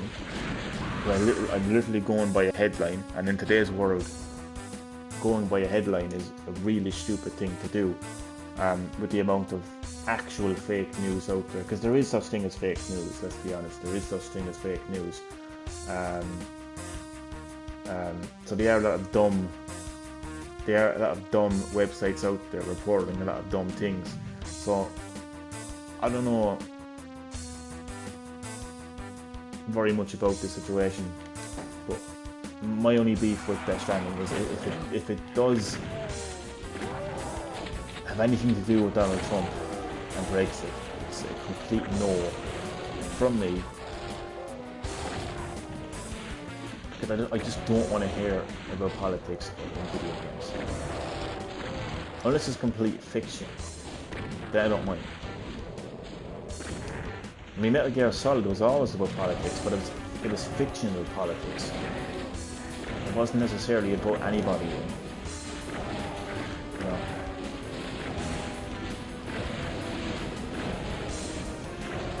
It's just like, it's just,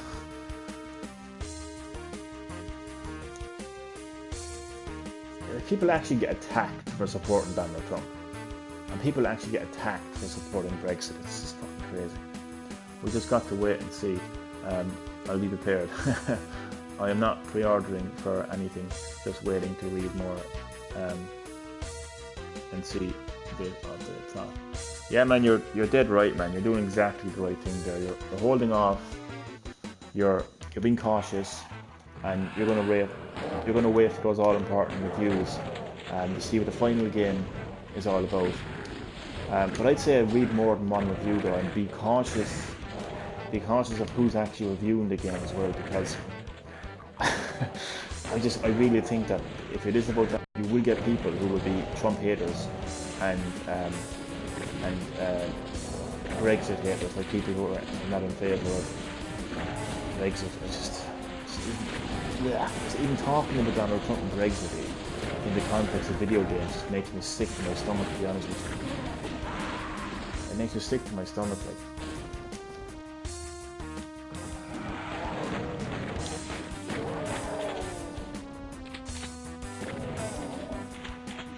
like they're using the success, like they're using the popularity of the video game industry. The video game industry is huge. My God, like it's one of the biggest platforms in the world. They're using such a popular platform and what's going to be a very popular game, right, to sell the concept of hating Donald Trump and hating people who agree to leave the European Union. That's a problem. That's a huge problem. Because you don't fucking do that.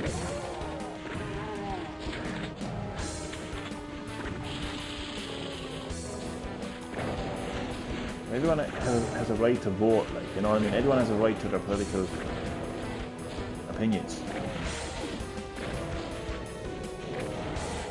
And here's the thing, you don't have to like Donald Trump personally to support Donald Trump.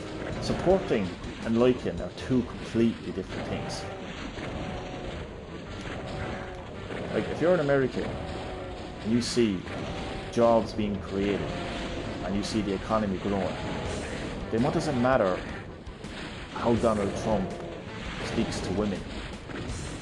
And what does it matter, you know, how Donald Trump combs his fucking hair in the morning, and you know what he said about this person and what he said about that person? I mean, would you care as much about what your neighbour said?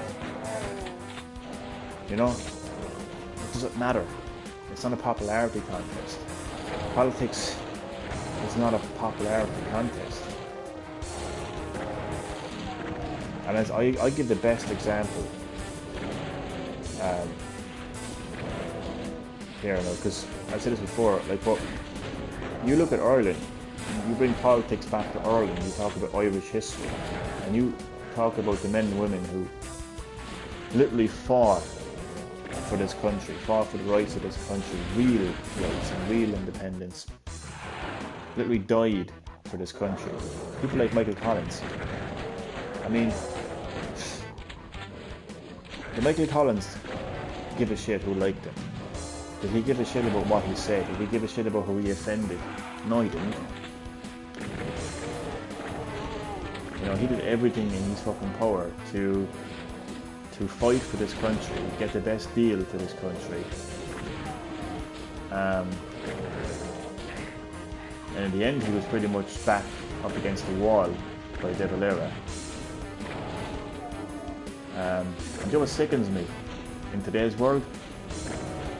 You'd ask somebody who De Valera is, would have no fucking idea who he is. If they could tell you like about some random YouTuber, and they could tell you everything about this person's fucking life story, man. It's just, yeah, that's another story, another day. But yeah, Michael Collins fought for this country, and he didn't give a shit who he offended along the way, and he didn't give a fucking shit like what people thought of him.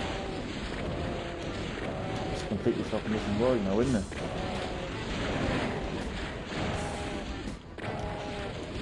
But none of that belongs in a video game. And that's my only beef. That's my only beef against Death Stranding.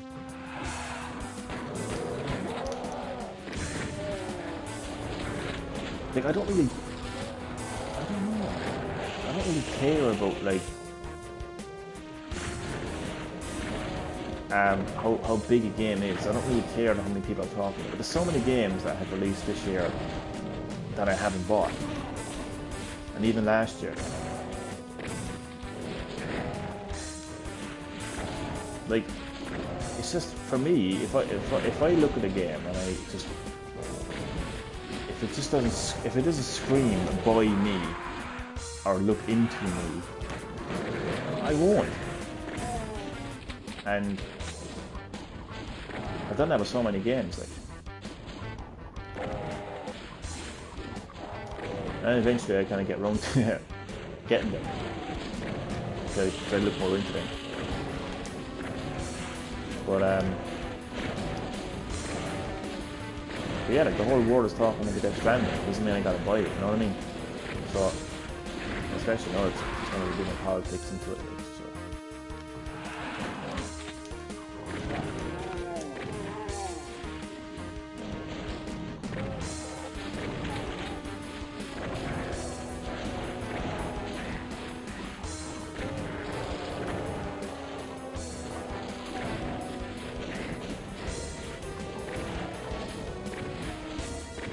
Map is just, it's actually too much. It's like every single hard map that I've been stuck on up until now, just combined together into this big fucking cluster of shit, basically.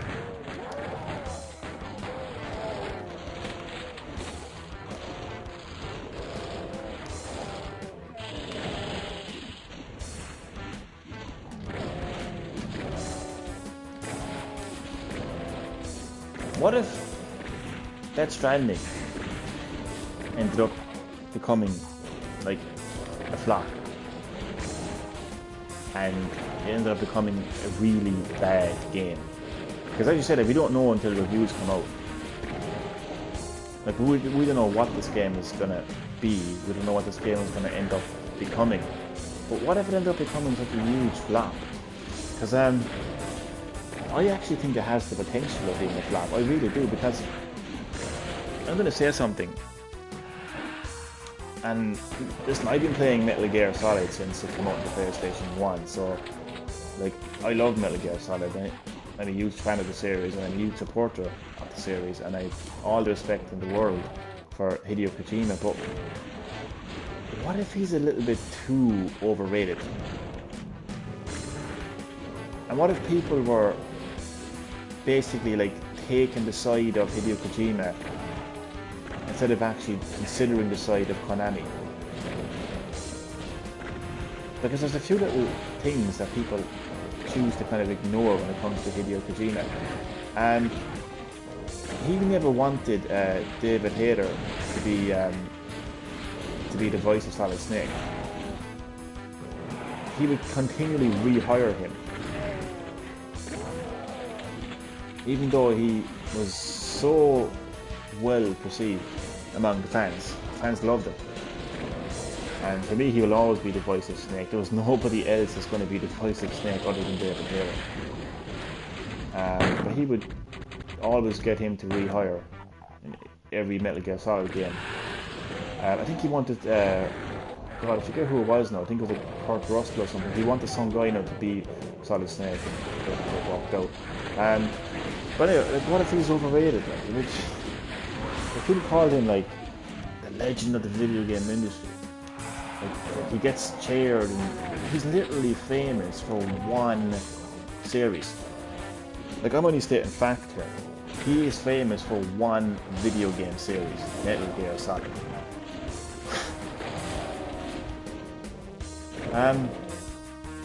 That's kind of weird, like, considering the amount of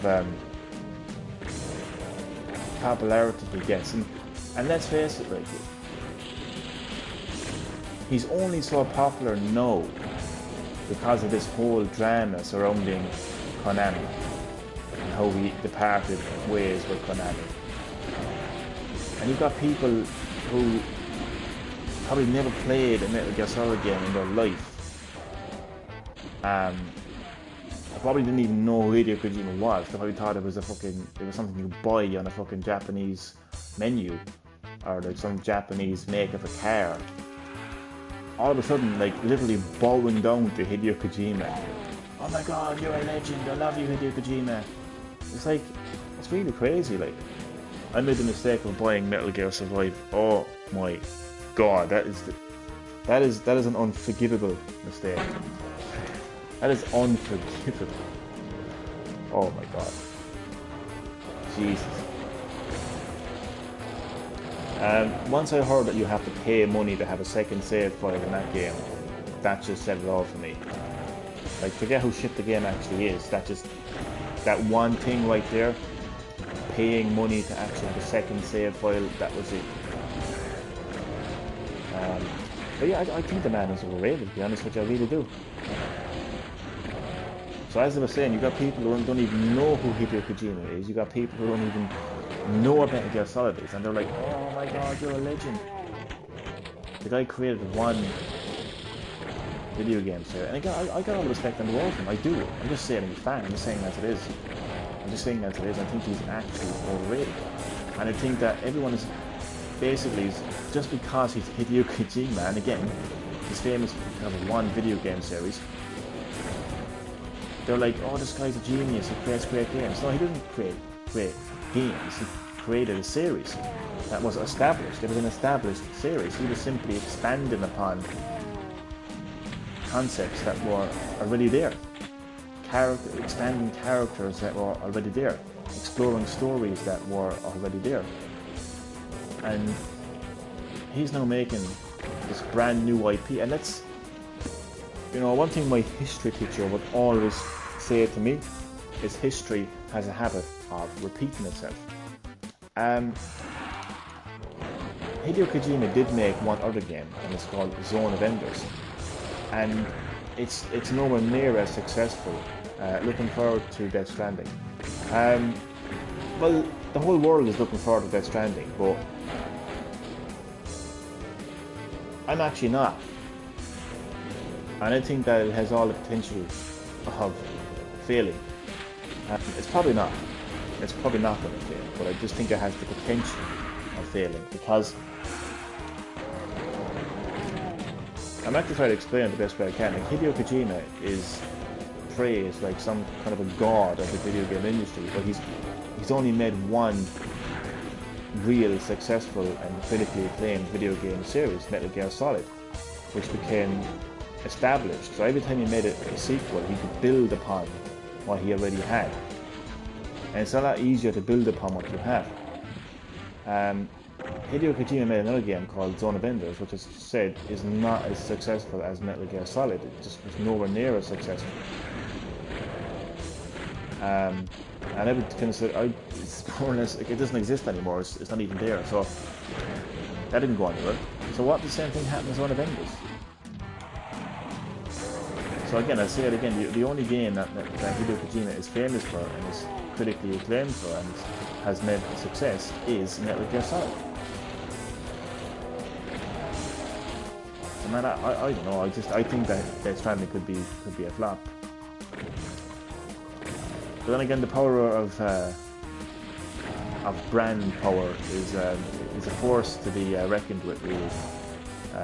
So yeah, the whole world is looking forward to this game, and even though we don't even know why we're looking forward to this game, but look, maybe it's Norman Reedus. I don't know what it is, but I can tell you one thing: if I hear Hideo Kojima talking about Donald Trump and Brexit, then it's going to be a no. It's going to be a strong no from me. I can tell you that much right now, 100%. But yeah, as Damien said, we just want reviews and we just wait and see what happens. Really.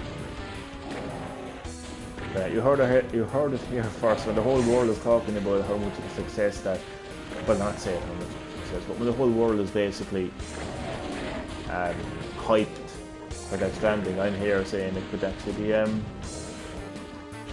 it's the creepy style. I mean, I get you. Yeah, it is a different type of I wouldn't say creepy, but it's I mean, it's a different type of game. I suppose what I'm saying again is you have to look at it from this point of view.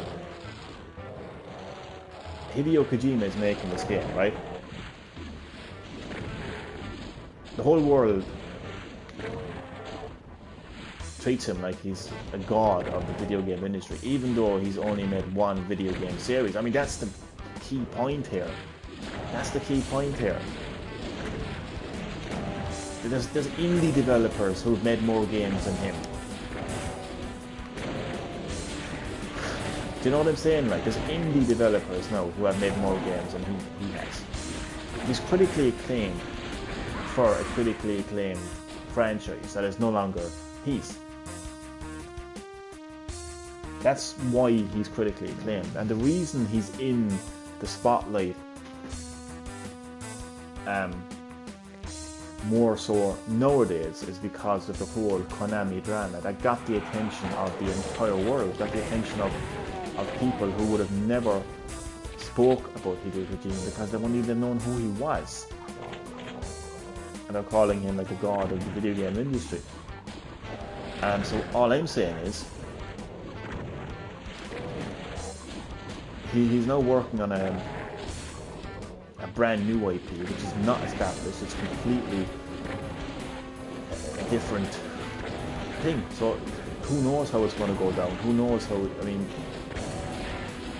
it could even get great reviews, and people could start playing it, and you could say, "Geez, this is a repetitive game, or it's this, or it's that." I just think it has the potential of being a flop. That's all.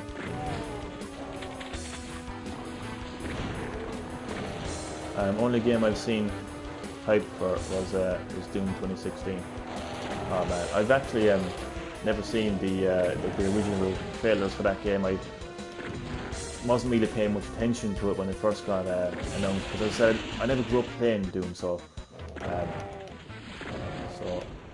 but I did buy it. It was a random kind of decision to buy it. I don't actually I remember my reason for buying Doom actually. Well, first of all, it was on sale, I think, on PS4. I think it was cheap enough at the time. And I just, like, obviously, like, I knew Doom. Like, Doom is such a classic game that I think no matter who you are, you would have heard of Doom. Again, I never played it, but I knew about it. And I remember saying to myself, "Oh, I looked a little bit into it, and I go, this is a different type of shooter, you know, compared to Call of Duty, compared to Battlefield, you know." I was like, so I might like this, and Jesus, I was right. I fucking loved it. So yeah. There's very few games that has me really hyped. You know, like properly hyped. I think it's a special thing when you can get really hyped for a game. What's your favorite series? Resident Evil. As far as the series is concerned, yeah, definitely Resident Evil.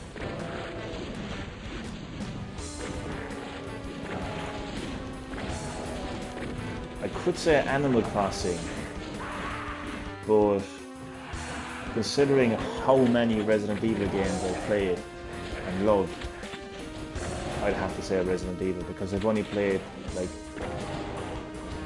a handful of Animal Crossing games. Like, I haven't played all of the Animal Crossing games, put it that way. I didn't play the original. Actually, so I did actually play the original. Not very much. Still, I would still say Resident Evil would be my favourite series. Just for the simple fact that I've been there since the start. But then again, I've been there since the start. I'm very decisive, and like, I'm very precise when it comes to these things. When people ask me, like, what is your favourite game, or, you know, what's your top 3 favourite games, or what's your favourite series, I give it way too much thought than I need to. They sure do, man. They sure do. Man, I was shooting zombies, man, in Resident Evil before half the people who were hyped for Walking Dead were even born. Man.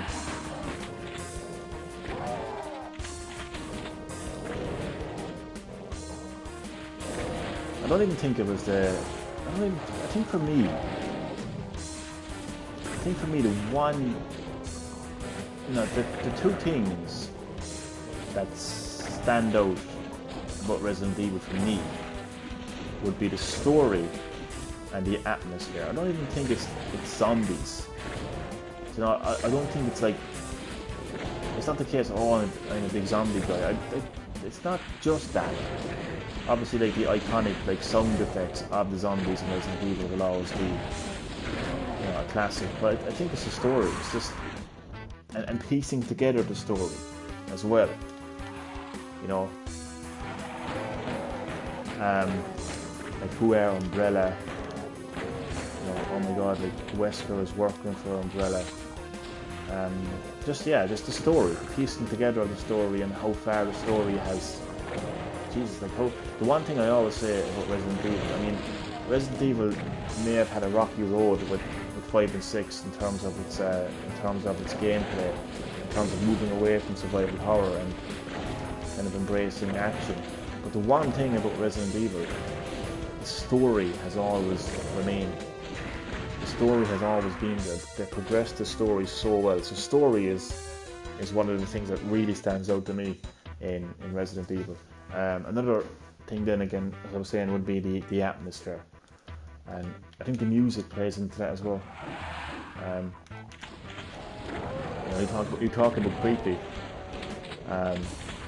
Man, going around that mansion in the original Resident Evil with that music playing in the back and not knowing what the fuck was gonna pop out the corner, what was gonna be behind each door, that was creepy. And, you know, I didn't need a Hollywood actor to, you know, to add to the creepiness, you know. I love taking jabs at games, I do. I can't help it. I'm an old school gamer, you know. Games have changed so much over the years, and I appreciate the simpler times of gaming.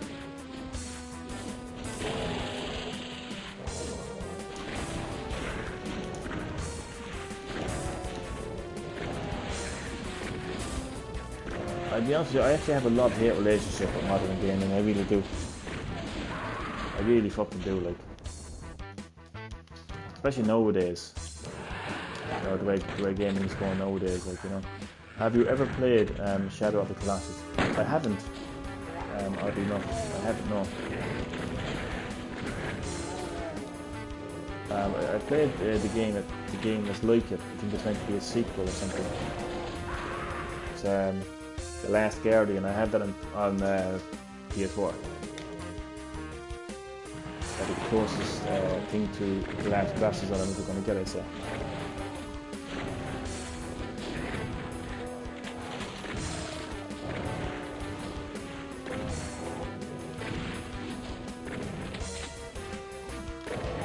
God, I've played so many games over the years. I've got so many favourite games. Got so many favourite series. For me, I know there's a lot of people that would like to do that, you know, but I just think for me it's impossible to actually categorise games into like favourite games, favourites. I can't do it. It depends on the day of the week. It really does. I mean, I could say that Resident Evil is my favourite series of all time. And then I could be playing Sonic, and I could be thinking, oh, because Sonic was actually one of the first video games I've ever played that has an amazing atmosphere. Shadow of Colossus. Colossus. Yeah, I've never played it.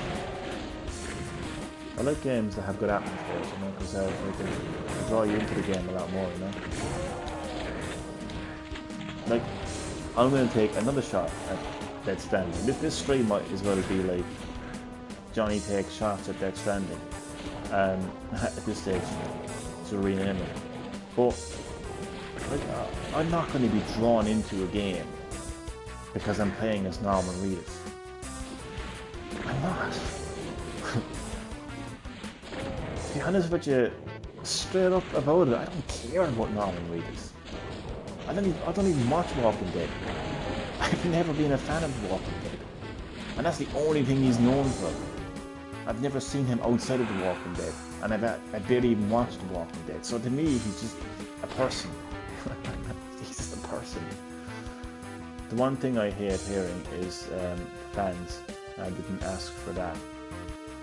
The fans. Yeah, who are they to call fans? As in, like who are they to speak for the fans? You know, they don't like it, so all of a sudden they become the spokesperson for the fans and say the fans didn't ask for that. I agree with you, and that's one of the things about gaming I hate, as well as the community. They think they can speak for everyone. They think they represent everyone. I think the worst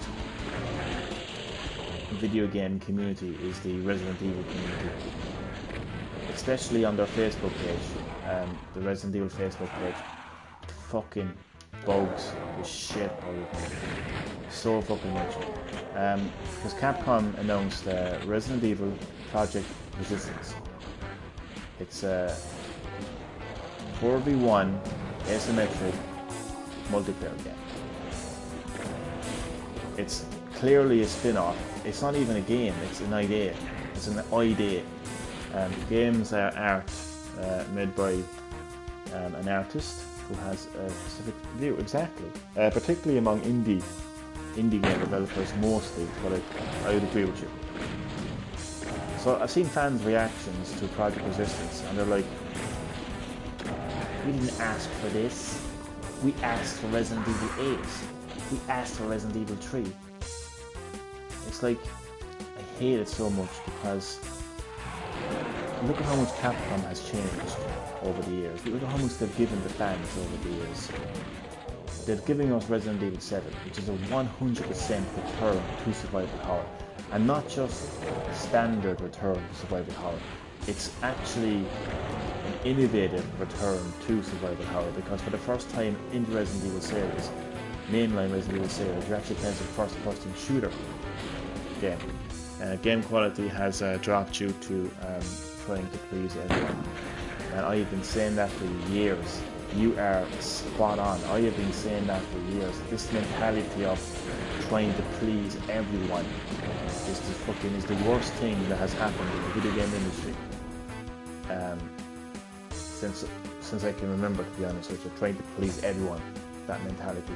But no, the Resident Evil fan base are annoying me more lately because Capcom gave us Resident Evil 7, which is a great game, survival horror, not action orientated, pure survival horror, and innovative survival horror as well.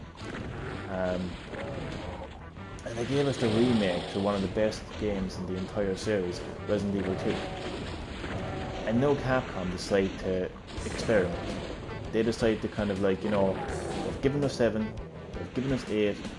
Yeah, it is the internet because it's people who don't represent the majority of fans. Because let's face it, just because you see it like 50 comments on a Facebook post doesn't mean that those 50 comments represent 100% of the fan base. You know, and that's the part that people need to understand. You see, what happens is people see those 50 comments saying Project Resistance is shit, and what did the sheepish mentality do? What did the sheeple do? So they turn around and say, that's how I feel too, because I am brainwashed. I must go with the narrative. That's exactly it. Like, they don't think for themselves. They don't say, oh, maybe I actually like the game. You know? Like, you could say the exact same thing about me, about Death Stranding, but here's the thing. I'm not,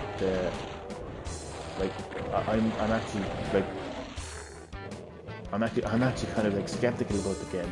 Everyone else is like hyped for the game, and I'm skeptical. So, you know, but anyway. So there is that mentality, yeah.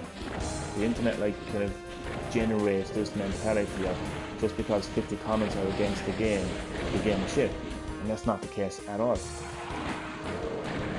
But this Project Resistance, it's a spin-off. It's an idea that Capcom had. You know, it's not even a full-on game. It's a project. It's literally called Project Resistance. It's an idea that they want to experiment with.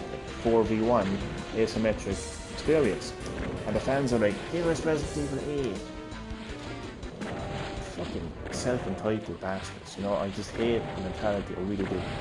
The only time that I went onto Resident Evil Facebook page and complained, snap, was when we were seeing nothing of Resident Evil 2. And I was genuinely frustrated. I was rightfully frustrated because, like, years ago, and we saw nothing of it. There wasn't one single screenshot, there wasn't one single press release, there wasn't one single trailer, there was literally nothing shown of this game. And they kept on putting up these, like, stupid quizzes about, like, 5 and 6, and it just annoyed me the fuck, and I was like, nobody gives a fuck about these quizzes, show us Resident Evil 2. So yeah, that was the only time I complained. So once the game came out, I praised the shit out of that game, and I'm happy with what I got, and I'm happy with Resident Evil 7, and you don't see me fucking complaining about Project Resistance. At least I'm making a new game in a series, unlike Rockstar with GTA 6, you know, at least we're getting a new Resident Evil game.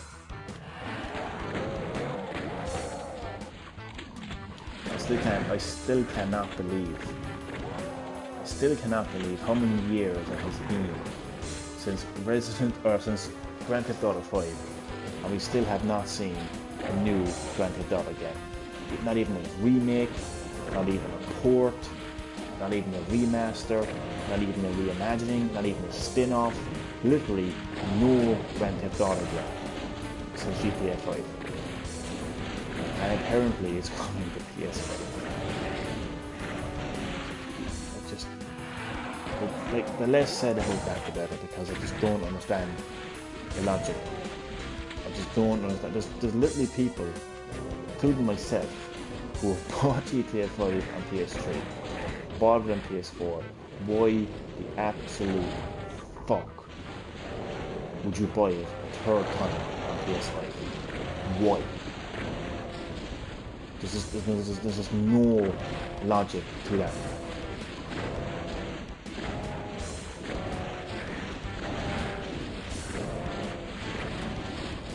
Like, we all know the loading times are going to be faster, but like, why? Like, if you've completed the campaign more than once, like if you only play the online, like, why? Why would you pay money for the exact same game that loads quicker? It's just, anyway. So,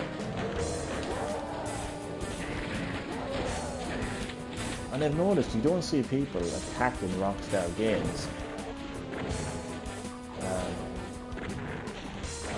the same way that fucking people attack Capcom.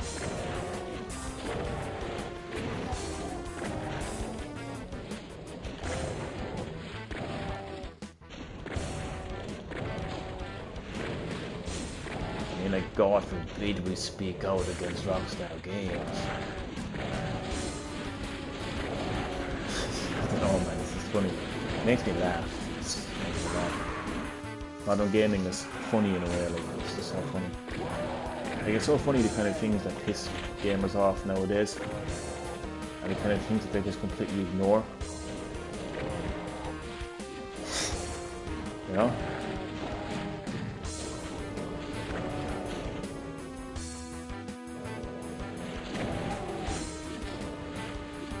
What do you mean it's not in 60 frames per second? My God. How could you?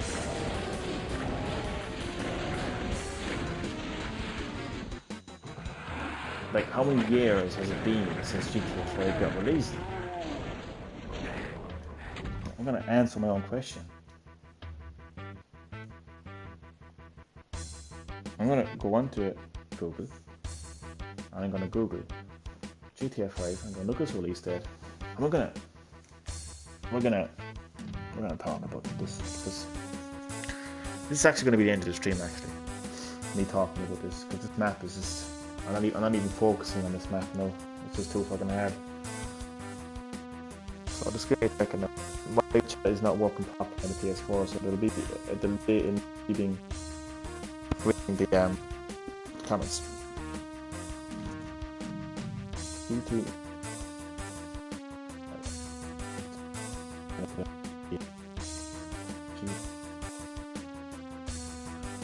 I love the bash games, I do. Right. GTA 5 came out in 2013. 2013, ladies and gentlemen.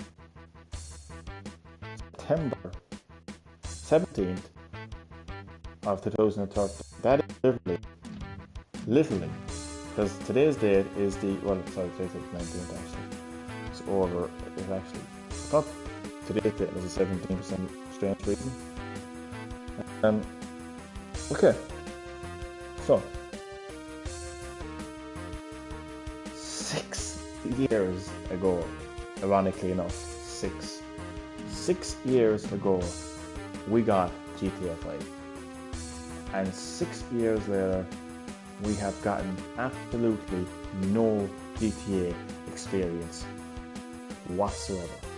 And I'm not going to count GTA 5 on PS4, because it is the exact same game ported to PS4, but absolutely no significant difference.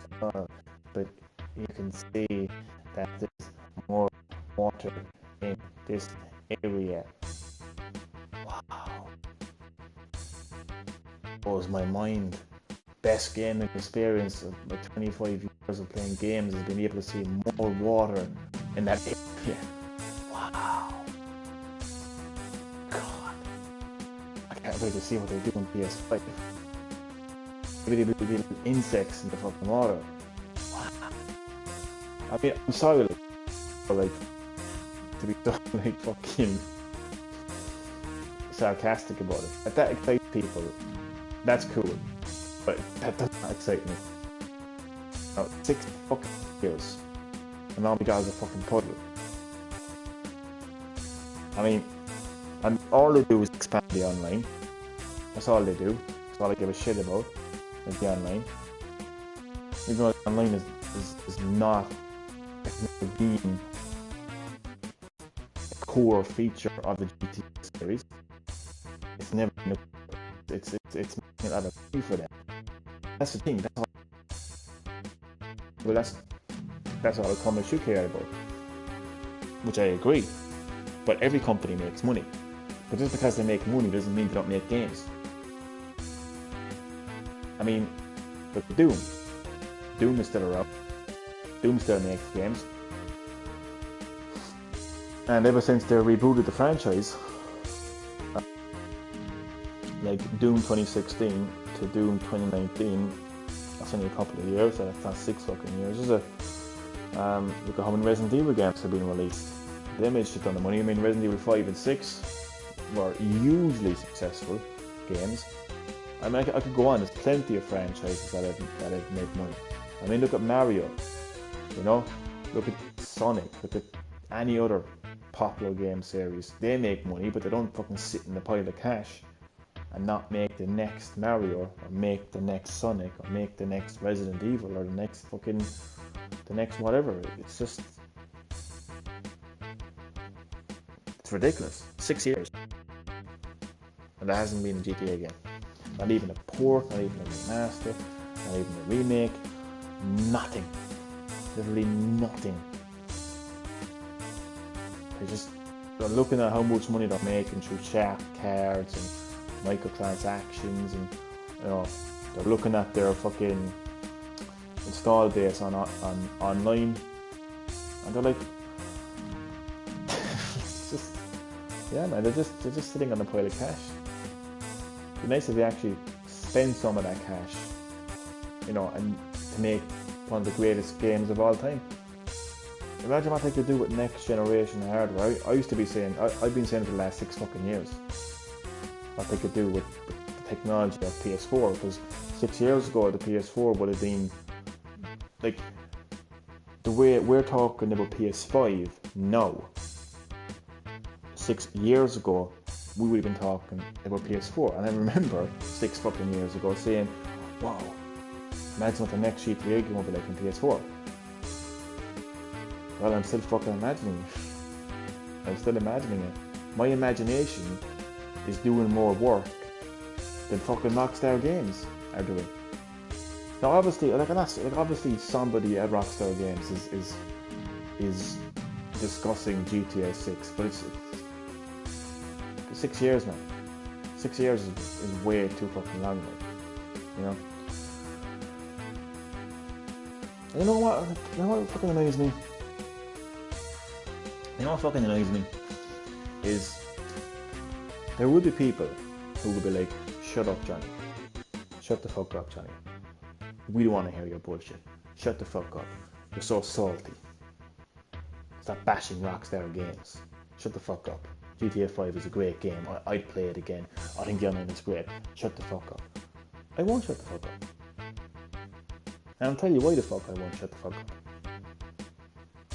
Because I've been playing Grand Theft Auto since I was a fucking kid. I'm now 30. The reason I bought a PlayStation 1 was because of Grand Theft Auto. I bought the original Grand Theft Auto 1 on PS1. And I've been playing every single Grand Theft Auto game that got released after that. Grand Theft Auto 1, GTA London, the expansion pass, GTA 2, on PS1 I played GTA 3, Vice City, San Andreas on PS2, I played Liberty City Stories on PSP, I have played GTA 4 on Xbox 360, I played GTA Chinatown Wars on DS, and I played GTA 5 on PS3 and PS4. I fucking love GTA. And that's why I'm so passionate about it. You know, you got people that say, oh, well, if you love it so much, why are you hating it? When I say I love Grand Theft Auto, I ain't saying I love GTA 5. Because let's face it, there are a lot of, I want to say kids now, I mean kids. There's a lot of like fucking 10-year-olds out there who are like, yeah, GTA. Because the only game that they've probably played is GTA 5, and that's GTA to them. But that's not GTA to me. The reason I'm actually so annoyed right now is because I'm actually passionate about Grand Theft Auto. Because I love Grand Theft Auto. Because I grew up with that game. And I want to see that game return. It's been 6 fucking years since I got a GTA game. I mean, I know the world is happy now to play a game like Fortnite for the rest of their fucking life. Like, they're set up. That's all they care about. I mean, it doesn't matter what the PS5 is to them. It doesn't matter what games come out for the PS5. As long as they have Fortnite in their life, they're fucking happy out. So no wonder like people just don't really care as much, you know, because that's the kind of shit they play anyway, and as long as they get that, they're happy.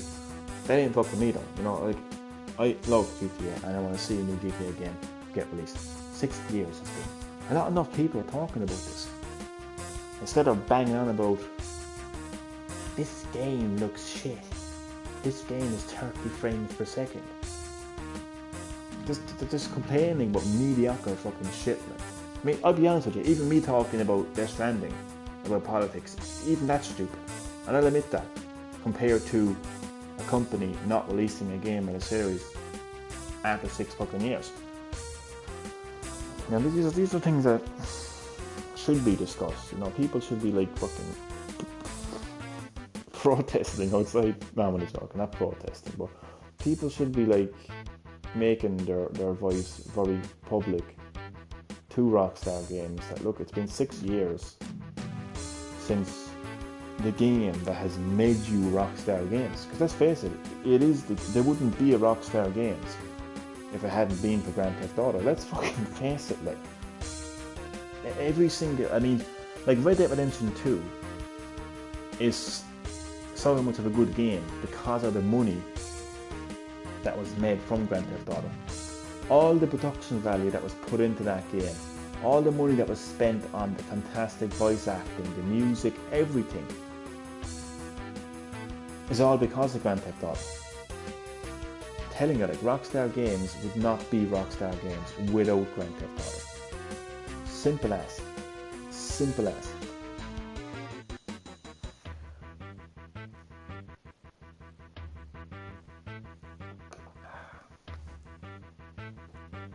I just drank like ice cold tea. Anybody a fan of ice cold tea? Moving away from Grand Theft Auto, now talking about ice cold tea. So Daniel, if you're still in the live chat, this is GreenHerb-Gaming at its, I think at its best, to be honest with you. Because you see the raw, unfiltered, passionate, at times random person that I actually am, both outside of YouTube and within YouTube. This is who I am. This stream went on for 2.5 hours. I'm not even playing a game right now. I'm just literally just sitting here, just talking. Times I talk nonsense, to be honest with you. Other times I just repeat myself over and over again. But that's who I am. That's what it is. But I suppose what I'm repeating over and over again is Grand Theft Auto. And I think that I do speak for a lot of people. Maybe a lot of people who mightn't be as vocal as me. Maybe a lot of people who just mightn't want to be as vocal as me. But there's a lot of people who want GTA 6. Maybe not as much as me. But people do want GTA 6. And I'm a fan of GTA not because of GTA 5. I'm a fan of GTA because it's that game is part of my childhood. I know it's kind of fucked up saying that a game like Grand Theft Auto is part of somebody's childhood, but there you go. So look, one of the first video games I ever played was Mortal Kombat. It's one of the most violent video games you could ever play. I don't think that violent video games affects anybody later in life, personally. I'm pretty fine the way I am. You know, I haven't pulled anyone's heart out. I haven't ran over anybody on the street. So, you know, violent video games haven't affected me. But Grand Theft Auto is part of my life. You know, I grew up with that game, just like any other game I look forward to that I grew up playing. You know, it annoys me. I mean, I look at the amount of Sonic the Hedgehog games I've played over the years. That's one of the first video games I ever played, and like Grand Theft Auto, Sonic the Hedgehog is part of my life too. It's a game that I grew up playing and I love it. But let's talk about how many Sonic games have released in the last 6 years, shall we? We'll go back now, reverse order. So most recently, and I'm going to be very technical here now, I'm actually going to even include DLC. We got Sonic Mania Plus, Sonic Mania, because hey, look, if Rockstar Games can include GTA 5 on PS4 as a GTA game, I'll fucking include Sonic Mania Plus as well. So we got Sonic Mania Plus, Sonic Forces, Sonic Lost World, and I think that's pretty much it. So that's 1, 2, 3, 4 Sonic games within 6 years.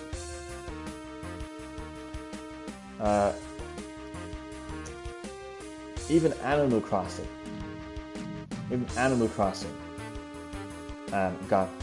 technically got Animal Crossing games. Might not be the best Animal Crossing games, but look, they're Animal Crossing games. 2013. Yeah, it would have been Animal Crossing Amiibo Festival, which, let's face it, it's a shit game, but look, it's Animal Crossing.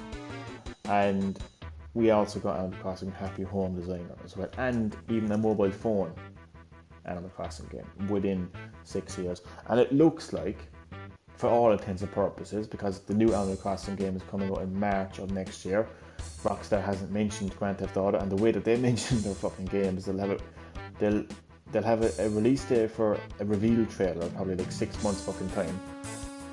You'll watch that reveal trailer, they'll probably won't talk about it until another fucking year. Then they'll say, oh, world reveal for gameplay, and then it'll be like 6 months later, and then it just keeps going with them. So what I'm basically saying is I doubt that there's going to be a GTA game between now and March, so you can actually include the next installment in Animal Crossing, so it'll be 3 Animal Crossing games in 6 years. It just keeps going, doesn't it? Resident Evil. We had Resident Evil 2 remake. We had Resident Evil 7. I think we had Resident Evil 6 in around that time frame as well. And Resident Evil Revelations 2. That's 4 Resident Evil games that we got in 6 years. And how many GTA games did we get in 6 years? None. Absolutely none. Even Mario, like you think that Mario games genuinely take a break, wouldn't you? You think that there's kind of a massive gap in between those games, but let's look how many Mario games got released in 6 years. We had Super Mario Maker 2. We had... I'm not going to include like Mario Party or anything like that. I'm going to just include like Mario games. We had Mario Odyssey. We had Super Mario Run on mobile phone, Super Mario Maker 1. So that's 4 Mario games. I don't even have to go any further. That's 4 Mario games within 6 years. So it's just... I mean, look at all the Assassin's Creed games that got released in 6 years. Like, what is it about GTA? Why are they sitting on a pile of fucking cash? I don't buy into this shit of like the amount of shit that they feed people, and they expect people to buy into that shit. Sickens me more than anything else. Sickens me more than the fact that it's been fucking 6 years and we still haven't gotten a GTA game. There's this crap they come up with. Like, shit like, we wouldn't know how a GTA game would fit into today's world. What the fuck does that mean? How a GTA game wouldn't fit into this? Okay, how about next generation hardware allowing you to have one of the biggest open world maps in the world. How about that? How about a parody of just how fucked up today's world is when it comes to politically correctness and stuff like that? So you're telling me that GTA is afraid to be offensive? Is that what GTA has turned into? They're afraid to offend people? Wow, that's shocking. So like, I don't understand how that even makes any sense. No, and shit like, oh no, each GTA game is special, and you know, I agree, but like, it's been 6 fucking years, Rockstar, you know. 6 fucking years, like, come on, like. So just, yeah, the kind of shit that feed people as an excuse as to why there hasn't been a GTA game in 6 years. This is complete fucking bullshit. And they're a huge fucking company. They're a huge company. They've got offices all over the world. All over the world. And like, I get the fact that they've just released Red Dead Redemption 2. But again, they have other studios. Look at Ubisoft. They make more than one franchise across their multiple studios. Activision, they make more than one franchise. Every company makes more than one franchise. It's not just because they're working on one game doesn't mean they can't work on another fucking game. Unless they're a tiny company, and they're not a tiny company. They're fucking huge. They're Rockstar. Look at the amount of money they get. They could literally buy an island. They could fucking buy an island, man, for fuck's sake. With offices and hire staff and pay those fucking staff. Does anybody realise the amount of money that Rockstar have actually made? Billions. Billions. That's how much money they've made. So it's not like they're, you know, struggling with their budget or anything like that, you know. Jesus Christ, like. And I know I'm like a dog with a bone when it comes to these things. But what it really is, and what it really comes down to, is passion. Like, surely people can understand that. Surely people can see that. My passion of the Grand Theft Auto series is why I'm like this. I want to see a Grand Theft. It's not like I don't want to see a GTA game. It's not like I'm like, fuck GTA, don't want to see a GTA game.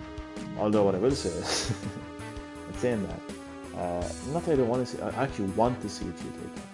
I want to see an actual Grand Theft Auto game. But I'm not into this. I'm not into this focus on online. Let me get one thing perfectly clear. I love online. And I've been playing online games a lot longer than most people I know. And that's not a jab or anything, it's just a fact. It's the reason I say that is to emphasize the fact that I've actually been playing video games a long time. Oh, Victor was still in the live chat.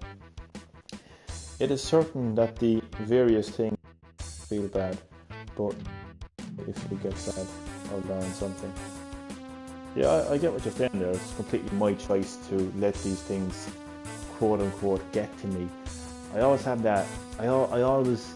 That's one thing I always hear from people is, you know, don't let it get to you. It's passion. It's passion. I'm a gamer. I am probably one of the most passionate gamers in the world. Can I say that with confidence? Because fuck it, I'm going to say it anyway. I literally am one of the most passionate gamers in the world. It's gaming to me is beyond the hobby. It's 100% my passion. I love the art form of video games. I love playing them. I love talking about them. I love ranting about them. You know, gaming is a huge area of my life. But who am I to say?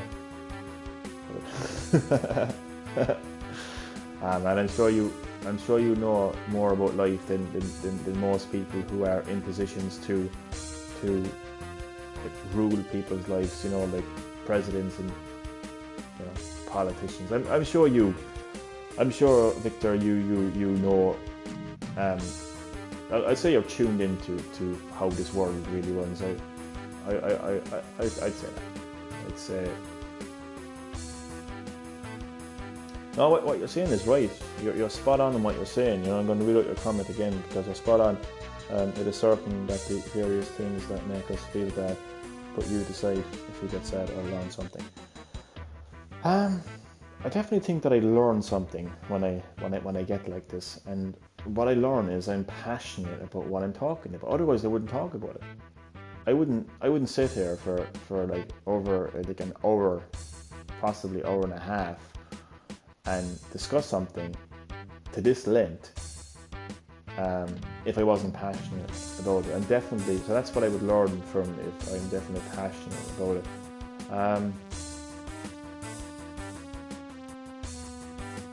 Because video games are my passion, and one of my favorite video game franchises is Grand Theft Auto, and as a fan who has been there from the start, who now sees this huge game, bigger than what it was originally, and why it's huge, and I suppose like the next generation of GTA fans and how they play GTA, particularly when it comes to online and buying shark cards for microtransactions. And considering it's been 6 years since I've got to play a new GTA game, it angers me. It angers me to see what GTA has become in terms of this online focused experience, and the fans who now play it. It's not the GTA game that I remember playing. And that's nothing to do with modern gaming, because my first Super Mario game that I can properly remember playing anywhere, I always credit that as Super Mario 64. That game came out in the mid-90s. On the Nintendo 64, I was only a kid. I would have only been like 10 playing Super Mario 64. I know 30, and I can tell you that playing Super Mario Odyssey gives me the exact same experience. I know that I'm playing a Mario game, you know. Whereas if I play GTA 5 now with all this online emphasis into it,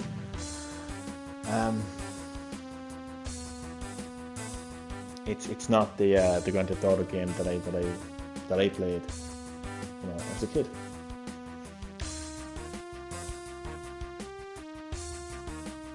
All I want is a new GTA game.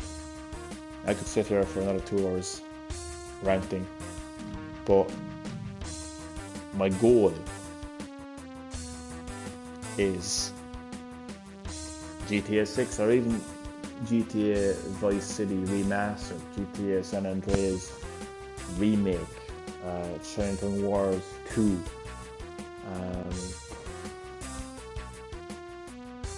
San Andreas Stories.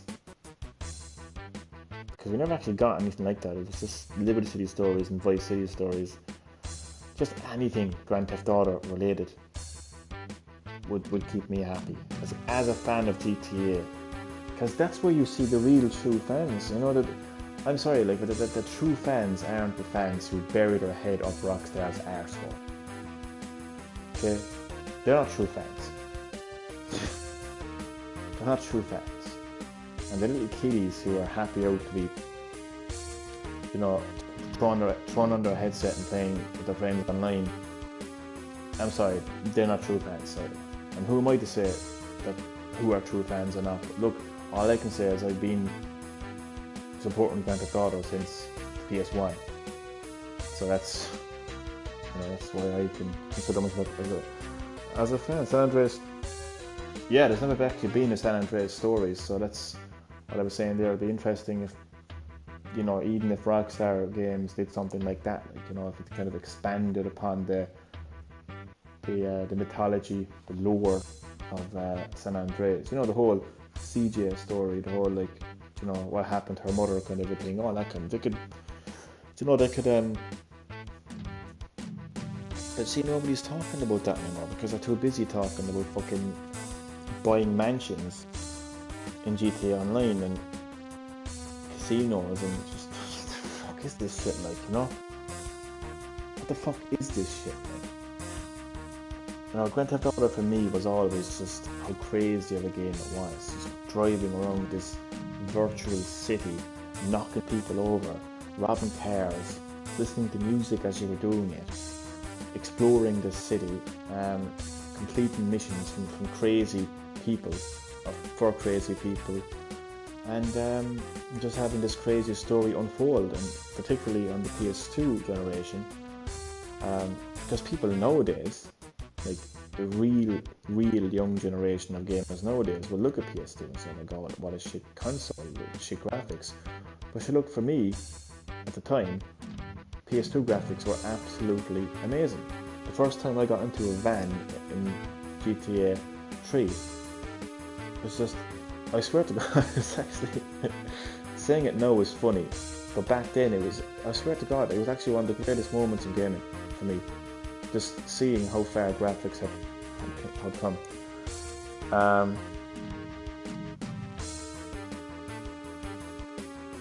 But on PS2, like, you know, you could expand upon that so much because you had this like realistic looking city. Not realistic in terms of, because obviously, like, you're not going to get into a car and knock people over, but it just became more enjoyable as a result. Yeah, I would say. But man, I could sit there for hours talking about this. I really could. But I love Grand Theft Auto. It's definitely one of my favourite games and game series of all time. It's one of the first PS1 games I've played. In fact, Grand Theft Auto and PlayStation go hand in hand for me, because the first time that I actually played a PlayStation, I was playing Grand Theft Auto on it, and that led me to want to get a PlayStation. You know, so me playing Grand Theft Auto 1 on PlayStation 1 led me to actually get a PS1. And the same with PS2. When I heard about Grand Theft Auto 3 and all the new features in it and what you could do, like, I think one of the biggest things that nowadays it means nothing. Nowadays it means nothing in gaming. But when I heard that you could actually have a baseball bat, I was like, oh my god. So GTA 3 led me to get a PS2.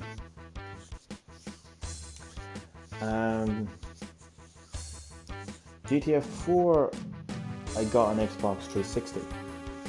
It's a long story there that I won't get into. Oh my god, I'll be here until tomorrow morning. 3 hours nearly, fucking hell. Who's still in the live chat? Let me know who's watching. Damien, are you still watching by any glance? Who's still watching the live stream? 2 hours and 44 minutes. Let me know in the live chat who's watching. I know that Victor is watching. I don't know who else is watching. So the live chat, sometimes it tells you one person is watching, then it'll be from 2 people are watching, and then it'll just keep changing.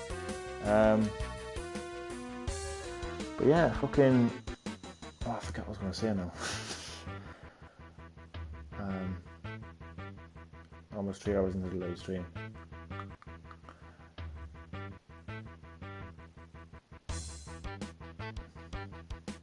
I feel like I'm up against the wall when it comes to having these conversations. It feels like I'm just trying to argue my point. I shouldn't have to argue my point. I shouldn't have to argue my opinion. Gaming has changed so much. I think a lot of us have become so accepting on these changes. It reminds me, now obviously I wasn't even born at this time, I don't know much about this time, but there was a time called video game crash, and it actually it was actually Atari that caused this video game crash. They basically were pretty much the kings of gaming back in the day. Like, you know, they were really the only source of gaming, and then they started to just not care anymore, and they just started to release this garbage, and the fans would pick up this garbage and accept it. But eventually there came a time where the fans saw through this garbage and they wasn't taking it anymore, and as a result there was a huge video game crash. Nobody was playing video games anymore. And I think that, like, if this high good mentality continues to happen, then we could be facing a second video game crash. I honestly feel that, because I know I'm not the only person that's asking for GTA 6. Definitely not, definitely not. There's plenty of people asking for GTA 6. But it's not, I don't know, it's not the same. It's not the same level of passion that I have for it. Instead, people are just making videos on YouTube and they're saying, like, you know, what we'd like to see in GTA 6 and what we want from GTA 6. But they've got this very, like, acceptive kind of mentality of, they're kind of on Rockstar's side. They're kind of like, you know, we have to trust Rockstar and we have to wait for them to be ready. Wait for them to be ready 6 years? Are you fucking joking me? Like? But the thing is, there's one thing I've learned, as you mentioned there, Victor. One thing I've learned is people are so selective in every area of life, very selective. And I think when it comes to the video game industry, and when it comes to being accepting, they're very selective on who they want to be accepting with and what they want to accept. So selective, insanely selective, and hypocritically selective. Because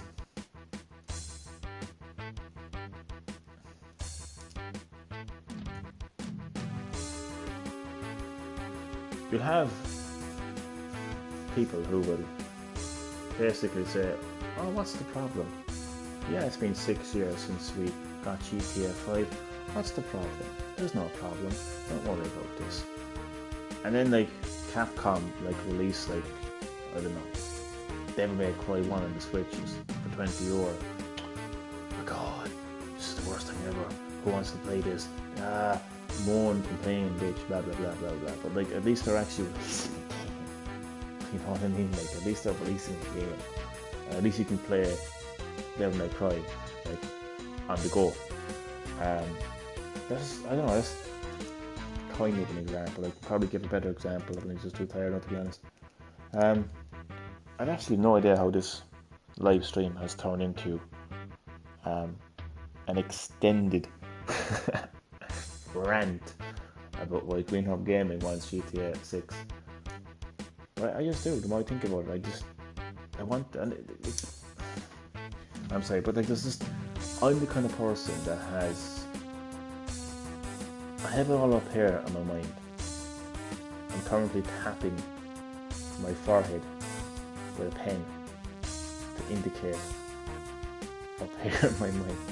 But there's so much up here in my mind that I want to communicate. And when I open my mouth and the words come out, it doesn't match what's up there in my mind. Do you know what I'm saying? But I'm going to do my best to communicate this, and this will be the end of the live stream. I want to be excited for my Grand Theft Auto, not your Grand Theft Auto, not your experience of Grand Theft Auto. I want my GTA 6. GTA 6, not the reason you like GTA, but because I remember playing GTA on PS1 all those years ago, and I remember supporting that game, playing that game, enjoying that game over the years across every PlayStation ever released, and I see myself as a huge fan of Grand Theft Auto, and I want to play the next game in the series. I don't see myself as a trend chaser, as a trend follower, somebody who just goes along with the what's cool in gaming. The latest GTA game is out. You're gonna buy it. That's not my thing. I don't care about that. I don't care how popular the game is. None of that bothers me. I'm not big into the online. I'm not big into the cool factor, because most of the people who are banging on about how cool the game was weren't even born when I was playing the fucking thing. So I won't be schooled on GTA. I won't have somebody that's like knee high come up to me and saying like, "Are you gonna get the next GTA game?" Of course I'm gonna get the fucking next GTA game. But I'm getting it because of me. I'm getting it because I like GTA, because I play GTA, and I'm not saying nobody in the fucking world has played GTA. It's hard to explain what it is that I'm actually trying to say.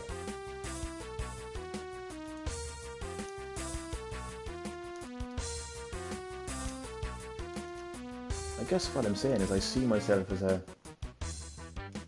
a true GTA fan, as a lifelong GTA fan, as somebody who's played every GTA game in the mainline series, and who has supported Rockstar from the very beginning. And yeah, I don't know what else I can possibly say there, to be honest. About life, I know it's not easy and not pretty. I know my family supports me because they trust me and they trust them. That's good, man. So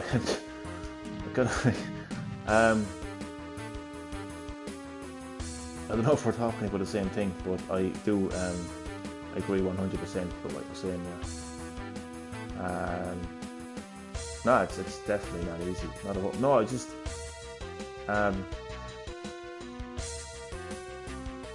yeah, I'm basically just having an overextended rant basically about Rockstar Games and their unwillingness to release a new GTA game. They're just so unlike any other company. There's no company like them in terms of the way that they're actually going about business right now. There's just no other company like them. There's tons of video game franchises out there that have gotten plenty of games in the series over the last 6 years. Plenty. I mean, even if there was like one new game released in that 6 years, it shows that at least they released something. The Rockstar Games have literally released nothing in the GTA series in 6 years. And I'm even beginning to think now, like, I like another game they make is Bully. I like Bully. I think it's a great game. I'd like to play Bully too, but there's even the part of me now that's like, geez, I'm kind of wishing I didn't ask for it now, because like they could have released Bully 2 and I'd be like, well, it's still in GTA 6, that kind of way. Like, so it's going to be quite funny. It's going to be quite funny, like, if Bully 2 becomes a reality, because I literally asked for Bully 2 as well, so that will be interesting. I say this because I do not want to live like my friends who just want to enjoy and live in the... Yeah, man, I know what you mean. I know what you mean. It's I think that's a nice quote there, that you don't want to live like anybody else. That's actually the best way to live your life, and it's not that you're being bad by doing that. You're being you. That's how I live my life too. It can be hard sometimes though, because when you disagree with friends and family, it can be hard. But look, what you have to remember, and what you have to be proud of, is the fact that you're you and you're not anybody else. And clearly, you know, you may have picked up from listening to my many rants, that I'm definitely me. I'm definitely, you know, somebody who has very unique opinions, you know. I don't want to disappoint my family. I want them to be proud of me.